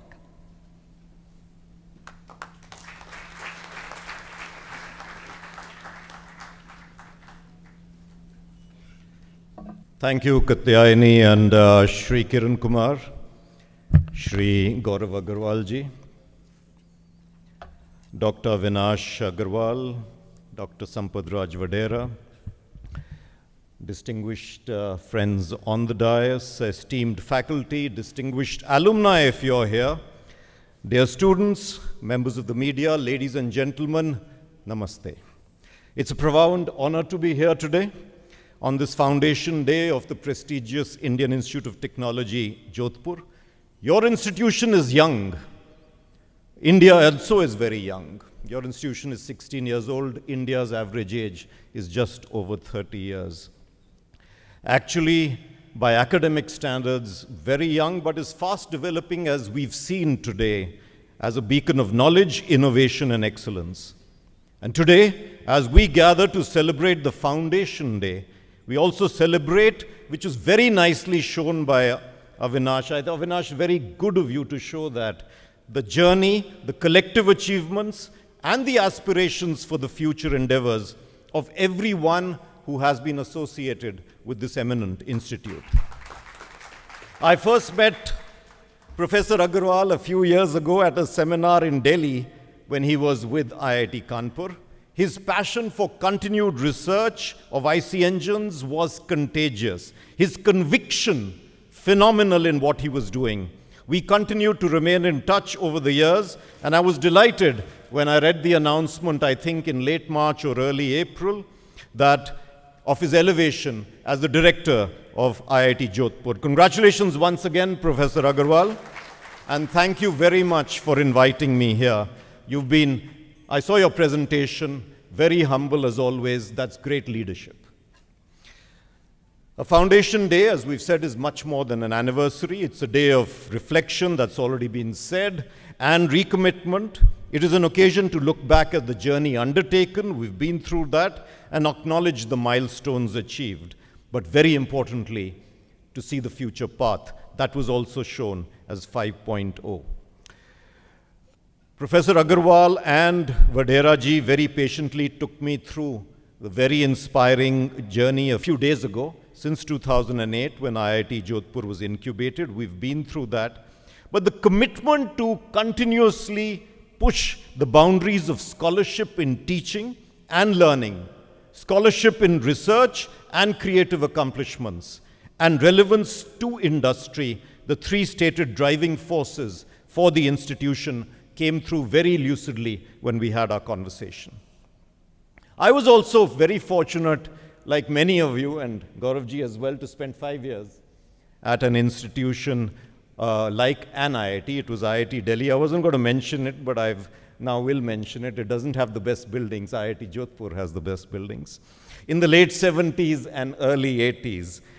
But they were perhaps the best 5 years of my life, as I'm sure when you reflect years later, these will perhaps be the best years of your life. To be surrounded by brilliant minds, many of whom, like Love Grover, who was 1 year senior to me, and went on to create the quantum search algorithm known as the Grover's algorithm. Love Grover, when he was talking to you, you could make out that he was not listening. His eyes were way off, and now I know that only such people come up with algorithms like this. He was looking 15 years ahead. My class fellow, Padma Shri Warrior, the woman Global Chief Technology Officer of Motorola and later on Cisco Systems. She was invited to be the CTO of America a few years ago, went in for an FBI interview and told the person who was interviewing her, "Do you always look so sullen?" And she didn't get the job. So, and still very giggly. So she's mentoring VCs right now. And my friend Ashwin Ram, the 10-pointer of our batch, who first told me in the 5th year that he would do 2 words which I couldn't understand at that time in the early 80s, that he would dedicate his life to artificial intelligence. And then he went on to be the Alexa AI leader for Amazon, and later the lead of Google's Cloud AI. And Barack Obama follows him on Twitter. I'm giving these examples to you, all of you present here, not only just, but much more, that you will bring further laurels to the brand IIT globally, but more importantly, glory to our country. All these examples are people who went overseas. We have to contribute to our own country by further strengthening the foundation on which a Viksit Bharat will be built by 2047. But that's not the only reason why the 5 years of my life were amongst the best I had. The sheer brilliance and dedication of the faculty inspires us to learn, experiment, and work hard. And a warm round of applause for the faculty. We don't applaud them enough. The campus is much more than the curriculum. The campus provides for a curriculum that goes well beyond academia. That's what we've seen today. Diverse flora and fauna like nowhere else. Sports and co-curricular activities and clubs of every interest are made available. So please utilize every acre and each hour to your advantage. And the friends that we made, and you will make, especially since we were all resident, you're resident, be it your batchmates, your hostel mates, your seniors, your juniors, even your professors, become your friends for life.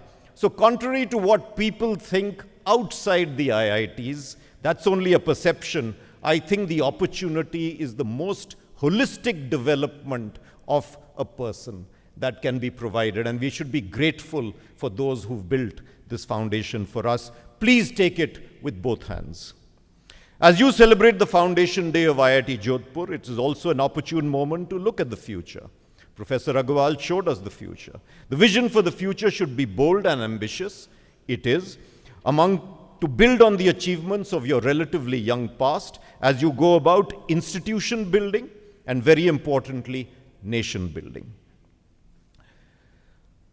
I want to take you through, and I hope you have the patience, take you through a subject which is very important, and to some extent Gaurav mentioned it as well. Why is it important for India to be a product nation? And that's extremely important. Actually, I feel humbled speaking in the presence of Sri Kiran Kumarji. What we are going to say, ISRO has done it many times over, again and again and again. It is an institution that we look up to and we are proud of when we speak outside our own country. It's as if we own that institution. In March earlier this year, Minister Ashwini Vaishnav is known to have said, and I quote him, "Mark my words, India will become a product nation and many products will come from deep tech sectors which will affect every citizen's life." More recently, Lip-Bu Tan, the executive chairman of Cadence Design Systems and one of the most influential voices worldwide on chips, he said, and I quote, "The next step for India should not be to focus on semiconductor fabrication alone, but to design and build its own products and create its own homegrown semiconductor brand." So many of us have come across the smile curve, which is on the screen. It's a graphical depiction of how value added varies across the different stages of bringing a product onto the market. This example is of IT-related manufacturing industry, but it applies to right across the spectrum. The concept was first proposed in the early 1990s by Stan Shi. He was the founder of what we now know as Acer Incorporated, an IT company headquartered in a very small but strategic country called Taiwan. And according to Shi's observation, in the personal computer industry, the two ends of the value chain, conception through to marketing, command a much higher value added to the product than the middle part of the value chain, which is manufacturing. I've spent all my life in manufacturing, 37 years. Now, Stan Shi was a manufacturer of computers for brands like IBM and Compaq, who outsourced the manufacturing to countries like Taiwan and to him. And soon he realized the reasons for these big companies that were getting more popular, getting much richer, while companies like his remained unknown. So he invested in research, in analysis, in branding, in distribution, and today we know his company as Acer, one of the top-selling computer brands worldwide, and much more. That does not mean that we as a country must not focus on manufacturing. We have no option. We have to provide jobs to millions of young people coming into the workforce every year. But for the more privileged, those from the hallowed institutions of the IITs, IIT Jodhpur, we must ensure that we cover the entire spectrum of the smile curve so that the benefit of value addition accrues to the nation. Let me pick on 4 themes on this journey to become a product nation. Number 1, setting new benchmarks for excellence. Number 2, strengthening industry-academia partnerships. Number 3, striving for perfection when it matters. And 4, embedding a culture of R&D and innovation in the academic system. So let me take the first one, setting new benchmarks for excellence. I'll narrate a real-life story close to my heart.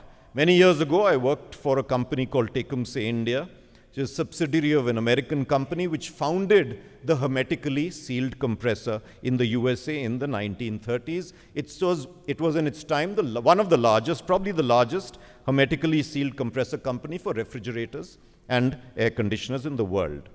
It acquired the neglected and dated and old business of compressors from an iconic compressor, American white goods manufacturer, big name in India, somewhere in North India. In India, as we all know, refrigerator compressors are expected to work uninterrupted for 20 years without any oil change, under extreme conditions of heat and fluctuating voltage, which was at least that time in India. And therefore, the components have to be finely toleranced, machine to fine tolerances, much higher than IC engines. You and I have worked with IC engines, and matched very closely. I was given charge of the business along with a very small team, and it was obvious to us that in the very first days that we had inherited 1,500 untrained workmen led by an uncooperative and militant union. Quality standards were non-existent. Equipment had not been maintained for years. It was a deliberate management neglect, knowing that the business was going to be sold. So we were there, we were young, and we took on the challenge, and we had to bring order to the shop floor, lay down processes and systems to bring some semblance of quality manufacturing operations. Intensive training had to be provided to supervisors and workmen in modern work practices.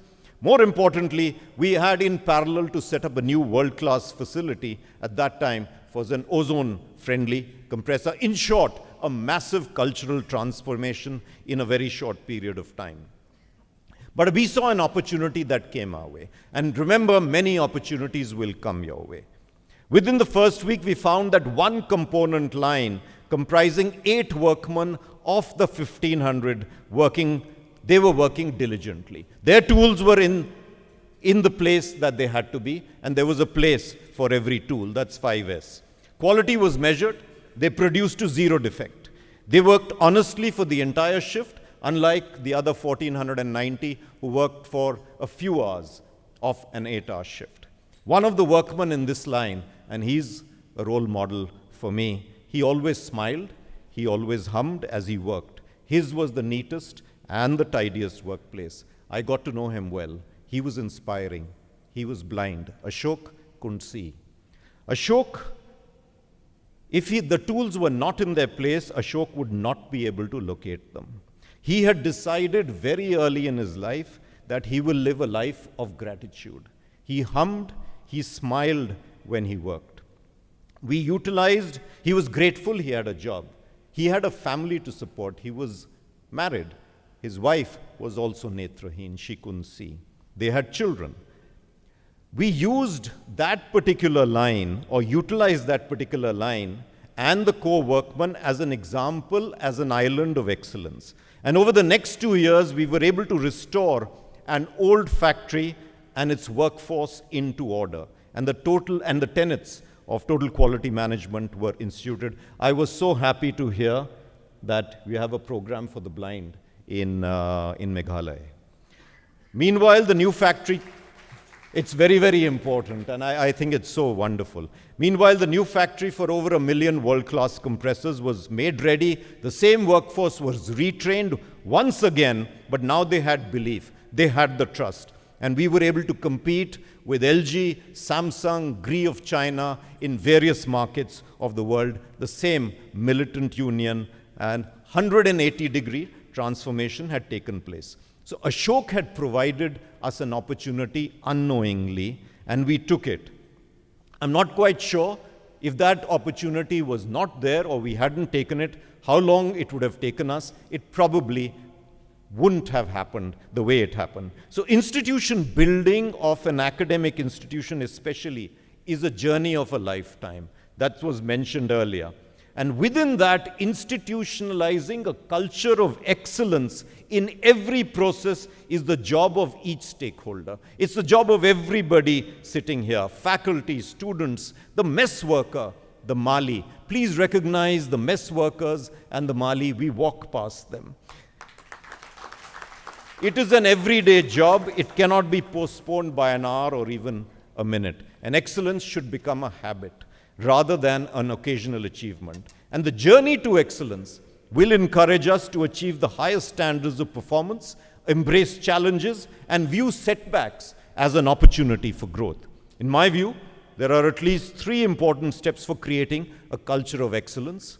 Number 1, fostering a mindset of excellence. 2, cultivating a learning culture, and what better than an academic institution. And 3, promoting inclusivity and diversity, and I saw that over here. So in my short interactions that I've had at IIT Jodhpur, that you are well on your way to an inspiring journey. And I would urge you to recommit yourself to excellence each Foundation Day. Build metrics to measure it. After all, we are what we measure, and keep moving forward. Number 2, strengthening industry-academia partnerships. I come from industry, academia here, we haven't spoken to each other. We just don't speak to each other, and we've got to do that. It's recognized that for a truly resilient Atmanirbhar Viksit Bharat, R&D and innovation will be the foundation. A Bharat that is capable of adapting to rapid global changes while ensuring sustainable progress through cutting-edge technological superiority. R&D fosters innovation, a culture of scientific inquiry, curiosity, and continuous learning that you know very well. However, data shows that the gross expenditure in R&D by us as a nation is a very meager 0.7% of GDP. And it's remained like that for a very long time. In the next 6 to 7 years alone, by 2030, we will have to quadruple GERD as a percentage of GDP to reach developed country benchmarks of 2.5%. Korea is already at 4%. China is at 2.5% of their GDP. My biggest concern is how we as industry and academia navigate the valley of death. You see that on the screen, and I'm sure you would be conversant with the valley of death. But just as a refresher, it metaphorically describes the riskiest and longest phase in technology readiness levels, the TRLs. The TRLs, as you would recall, are a method for understanding the technical maturity of any technology, and in the 1990s, NASA adopted a scale of 9 levels, which gained widespread acceptance across industry. We'll be very happy maybe over dinner if Kiran Kumarji mentions what ISRO does. I mean, it must be amazing. So in today's startup world, the evolution of an idea could be written on a napkin.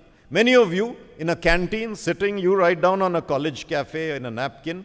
But from then on, we've got to have a systematic addressing of TRLs is required to be done, allowing a technology to evolve from conception, research, development, and deployment. And as a rule of thumb, universities, along with government funding, work on TRLs 1 to 3, maybe 4, while the private sector focuses on TRL 7, mainly 8 and 9. And that's where the valley of death takes place. This is a place where promising research fails to transition into commercial products, because neither academia nor industry prioritizes investment in this phase. Indian industry just goes overseas and buys technology. We have to change that. But the technology can even become obsolete during this phase, outdated during this phase. And you've seen classic examples. Many of you young people may not have seen it. There was something called a pager device. We were fascinated by it. It lasted maybe a year, maybe 2 years. Or BlackBerry phones also went down. Also, despite having financial muscle, some companies miss the point altogether that you cannot keep milking the same technology. And these are big companies. Google Glass, Apple Newton, Twitter Peak, Amazon Fire Phone. You can't milk the same technology forever. Moreover, developing a product for the 21st century, as you know much better than I, is very different from the way the early 20th century products were developed. Their innovation was for necessity. Today, innovation is for convenience or luxury. The current market sees perfection in the product. Presently, as per my understanding, and I'll be happy to be corrected, neither the academic curriculum nor industry R&D exposure provides the relevant training or experience to tide over technologies which are already lying in the valley of death. But the West, along with South Korea, Japan and China, have all figured out how to overcome this issue. Even countries lesser known for their R&D capabilities, like Taiwan, Vietnam, Malaysia, appear to be ahead despite having fewer globally recognized educational institutes compared to our IITs and the Indian Institute of Science, Bangalore.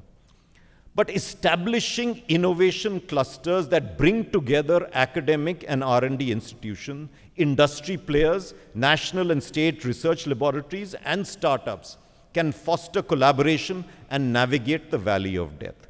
And a great example, I was so happy to learn, and you mentioned it, it's right here in your blue city.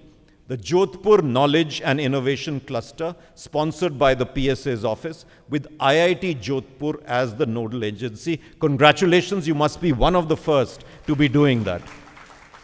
Further, you have the TIS Center, which envisions an in-house pre-incubation program for encouraged startup teams. We saw many of the startups outside, and it was great to see that fundamental business and societal problems must be solved. You know, what could be better than having this here? Keep focused, and please make this as an example for other IITs and collectively for national scientific community on how to navigate the valley of death. I wish you all the best for that. 3, striving for perfection when it really matters. This is controversial. I have no empirical data to say what I'm saying, but happy to hear over dinner. Let's go back to the process of innovation. Since our academic curriculum from the school onwards, there's one gentleman who's just passed out from school, is going to college. And by the way, it includes all our parents as well, expectation from parents, our parents, but us as parents. We focused on perfection.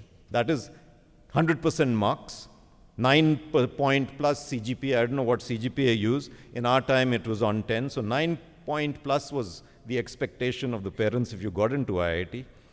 And academicians then tend to focus on perfecting innovation at the concept stage itself. That's at TRL 1 to 3. Thus putting unnecessary constraints on the subsequent stages, TRL 4 to 7, enhancing the probability of succumbing to the valley of death. Perfection, in my opinion, is often not needed. Quality is, but perfection may not be during the initial stages of technology development. But it's the most important driver for a successful product in the later part of the innovation journey. TRL 8 to 9 have to be perfect. You can't go wrong. Therefore, should our academic system assist students to identify stages when perfection really matters, so that we leave adequate space for creativity and disruptive thinking and failure, and recognize failure positively. Are perfection and innovation perhaps two opposite sides of the same coin? Innovation drives perfection, but when perfection is perceived to be achieved, innovation ceases to exist. I'll be happy to receive your thoughts. I'm sure there'll be many contrary ones. Point number 4. Embedding a culture of R&D and innovation in the academic system. The NEP 2020 has perhaps taken a first big step in providing multidisciplinary education through a flexible curriculum to facilitate creativity and critical thinking, which will encourage innovation. However, as a nation, we've got to go much further. As an example, the curriculum in the West has always encouraged and continues to encourage to work with one's hands. That is, designing and building models from the very early stages of the education journey. This is a crucial step in the formative years that fosters a culture of innovation. I remember visiting the Tinkering Lab when I visited here in February 2023, but we must build on it. We must embed it into the curriculum so that IIT Jodhpur can be an example for other institutes to follow. There is no substitute than to work with your hands for a particular point in time. But you've got amazing processes in IIT Jodhpur. You've built flexibility in the curriculum through a bouquet of programs. You encourage faculty of different departments to join together in interdisciplinary research programs for robotics, mobility, space, healthcare, and digital humanities. That's all the future. That's future innovation. I'm certain increasingly innovation will take place at the intersection of disciplines. This is because combining existing concepts can create innovative ideas that are more powerful than incremental extensions in the same disciplines. And you're doing that very well. When I heard about the Masters in Medical Technology program in collaboration with AIIMS Jodhpur, and the director of AIIMS Jodhpur was here, I thought it was quite brilliant. This is a classic case of picking up on an opportunity when it is presented with two new premier institutes coming up in the same city within a few years of one another for developing indigenous healthcare devices and systems by combining the knowledge of doctors and engineers with state-of-the-art research infrastructure. What can be better for a country like ours? And as far as I know, I'm from IIT Delhi. AIIMS Delhi is probably 5 kilometers away. They've been around for 60 years each, but I think we started talking to each other only about 15 years ago. You've done it very early. This should be an example. There were so many startups on medical outside, and I think medical technology outside. We have to solve our society's problem. Also, I understand in Western University, there's a fine balance between scholarly research leading to high-quality journal publications and innovation leading to product development. Often in our context, in the Indian context, and again, please correct me, product development is not considered scholarly work or adequately scholarly work. We've got to change this. We've got to make sure that there is a cultural change to push the boundaries of research and innovation. So in conclusion, IIT Jodhpur has much to be proud of. You celebrate your foundation today. The journey has so far been remarkable. The future holds even greater promise. Many of you have won awards. Congratulations for that. Your institute's commitment to excellence in education, research, and innovation, combined with the focus on sustainability and inclusivity, positions it well to continue making significant contributions to our nation, to our society, and the future to global academic and research community. To the faculty, along with the students, you are the heart and soul of IIT Jodhpur. As faculty members, you're just not educators, you're mentors, you're researchers, you're innovators. You play a pivotal role in shaping the minds of the students and inspiring them to reach their full potential. I commend you and your dedication and hard work. The students must warmly clap the faculty. We sometimes take our faculty too lightly and for granted. I'm sure this will be a center of excellence. To the students, I encourage you to seize the opportunities presented to you, to be curious, innovative, and socially responsible. You are the future of our young nation. The knowledge and skills you acquire here will empower you to make significant contribution to society. And remember that education is not about acquiring knowledge. It is about applying it in ways that it will benefit our society.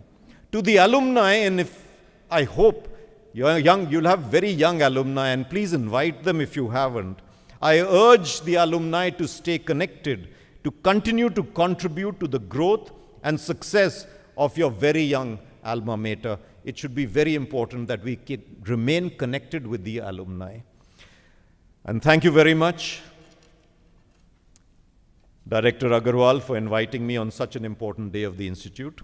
Thank you, Vadera ji, for briefing me, Professor Sumitra and Simanta for helping me with the slides, and thank you to the faculty and students for hearing me out patiently. I wish IIT Jodhpur continued success in all its ambitious endeavors going forward. Maturity and scaling up phase is what Professor Agarwal defined, to contribute to India to become a product nation, an Atmanirbhar Viksit Bharat by 2047. Namaskar, Dhanyavad.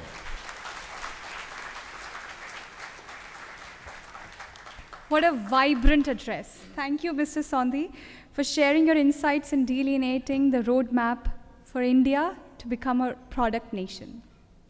As a token of our appreciation and thanks to our esteemed chief guest, I request Professor Avinash Kumar Agarwal, Director IIT Jodhpur, and Professor Sampath Raj Vadera to present a memento and stole to our chief guest, Shri Vipin Sondhi ji.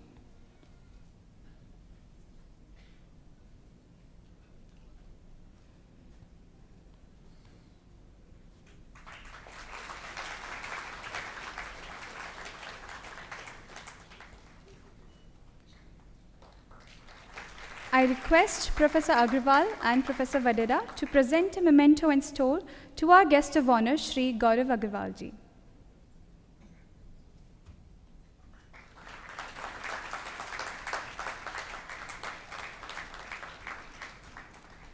I request Professor Agarwal and Professor Vadera to present a memento and stole to our Chairman Board of Governors, Shri A.S. Kiran Kumar ji.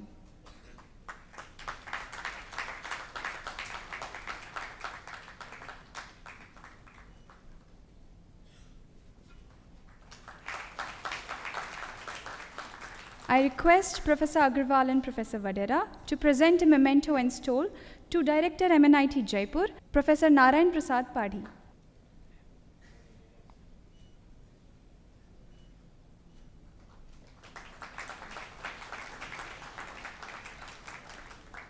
Professor Padhi has requested to present a memento to our Director, Professor Avinash Kumar Agarwal.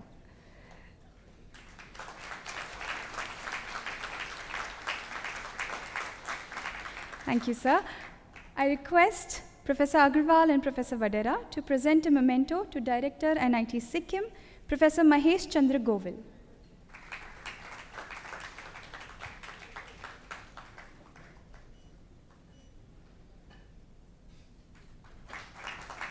And I request sirs to present a memento and stole to Director NIT Meghalaya, Professor Pinakeshwar Mohanto.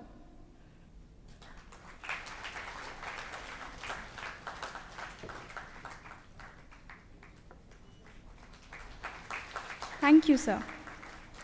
Now, I invite Dr. Sampath Raj Vadera, Distinguished Professor, IIT Jodhpur, to propose the vote of thanks.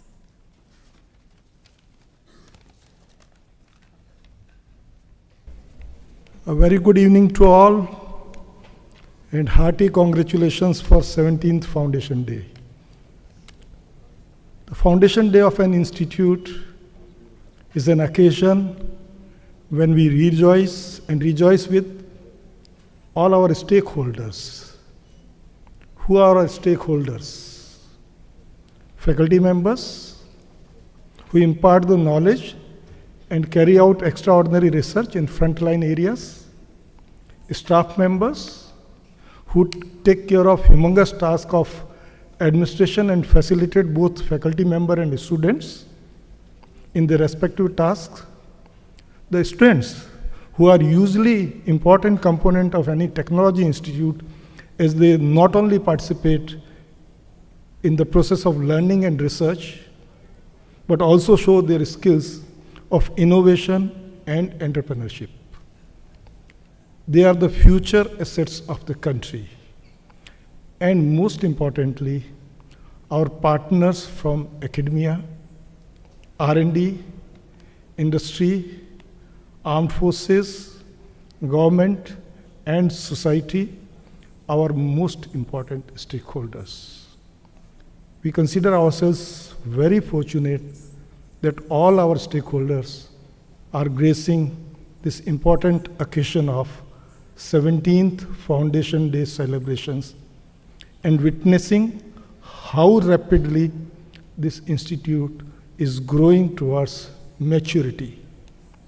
The dignitaries on the dais and off the dais truly reflect that IIT Jodhpur has connected itself so well with all its stakeholders.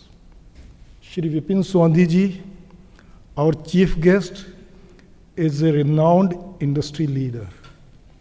Shri S. Kiran Kumar, our chairman board of governors, is a renowned and highly accomplished R&D leader. Shri Gaurav Agarwal, our DM, is a very dynamic administrative leader. We have academic leaders in the form of directors from 3 NITs, Professor Padi, Professor Mahanta, Professor Govil. And of course, our director on the dais is a highly accomplished researcher and an able academic administrator. Therefore, it's my proud privilege and honor to propose a formal vote of thanks on behalf of Director IIT Jodhpur, the organizing committee of the 7th Foundation Day, and on my own behalf. First and foremost, I would like to express my deep sense of gratitude to Shri Vipin Sondhi ji, our chief guest, for his enlightening address and touching upon some of the very important points which will lead India to a Viksit Bharat. We express our sincere gratitude to Shri S. Kiran Kumar, our Chairman Board of Governors, for his strong support and highly valuable guidance in our endeavor to achieve excellence. We express our sincere thanks and deep sense of appreciation for our special guests, Professor Padi, Director IIT Jaipur, Professor Mahanta, NIT Meghalaya, I think, and Professor Govil, NIT Sikkim, for being with us and signing a very important MOUs. Signing of these MOUs will go a long way in strengthening our bonds and commitment to foster academic and research excellence in the country. Our sincere thanks are to Shri Gaurav Agarwal, our District Magistrate, Jodhpur, for accepting our invitation to grace the occasion at such a short notice. He has always been kind on IIT Jodhpur, and we can always bank upon him for any of our requirements from the city or state administration. Thank you very much for always being with us.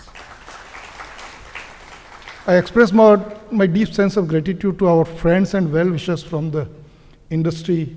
We have Dr. Naren Jain, we have Professor G.C. Kothari in the audience. From academia, we have Professor Puri, we have Mr. Ravindra Kumar, we have our friend and our member board of governors, Professor Akhil Ranjan Garg.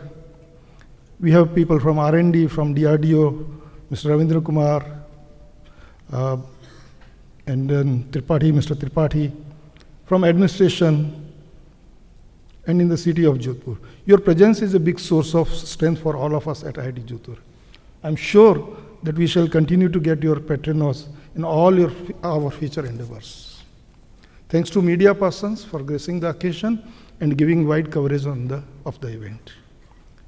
A program of this magnitude is not possible without untiring efforts of large number of colleagues and practically all the departments of the institute. I wish to convey my deep sense of gratitude and appreciation to the entire organizing committee who has been responsible for the smooth execution of this program. I would request the audience to give a big round of applause to the entire organizing committee. My congratulations are to all the award winners.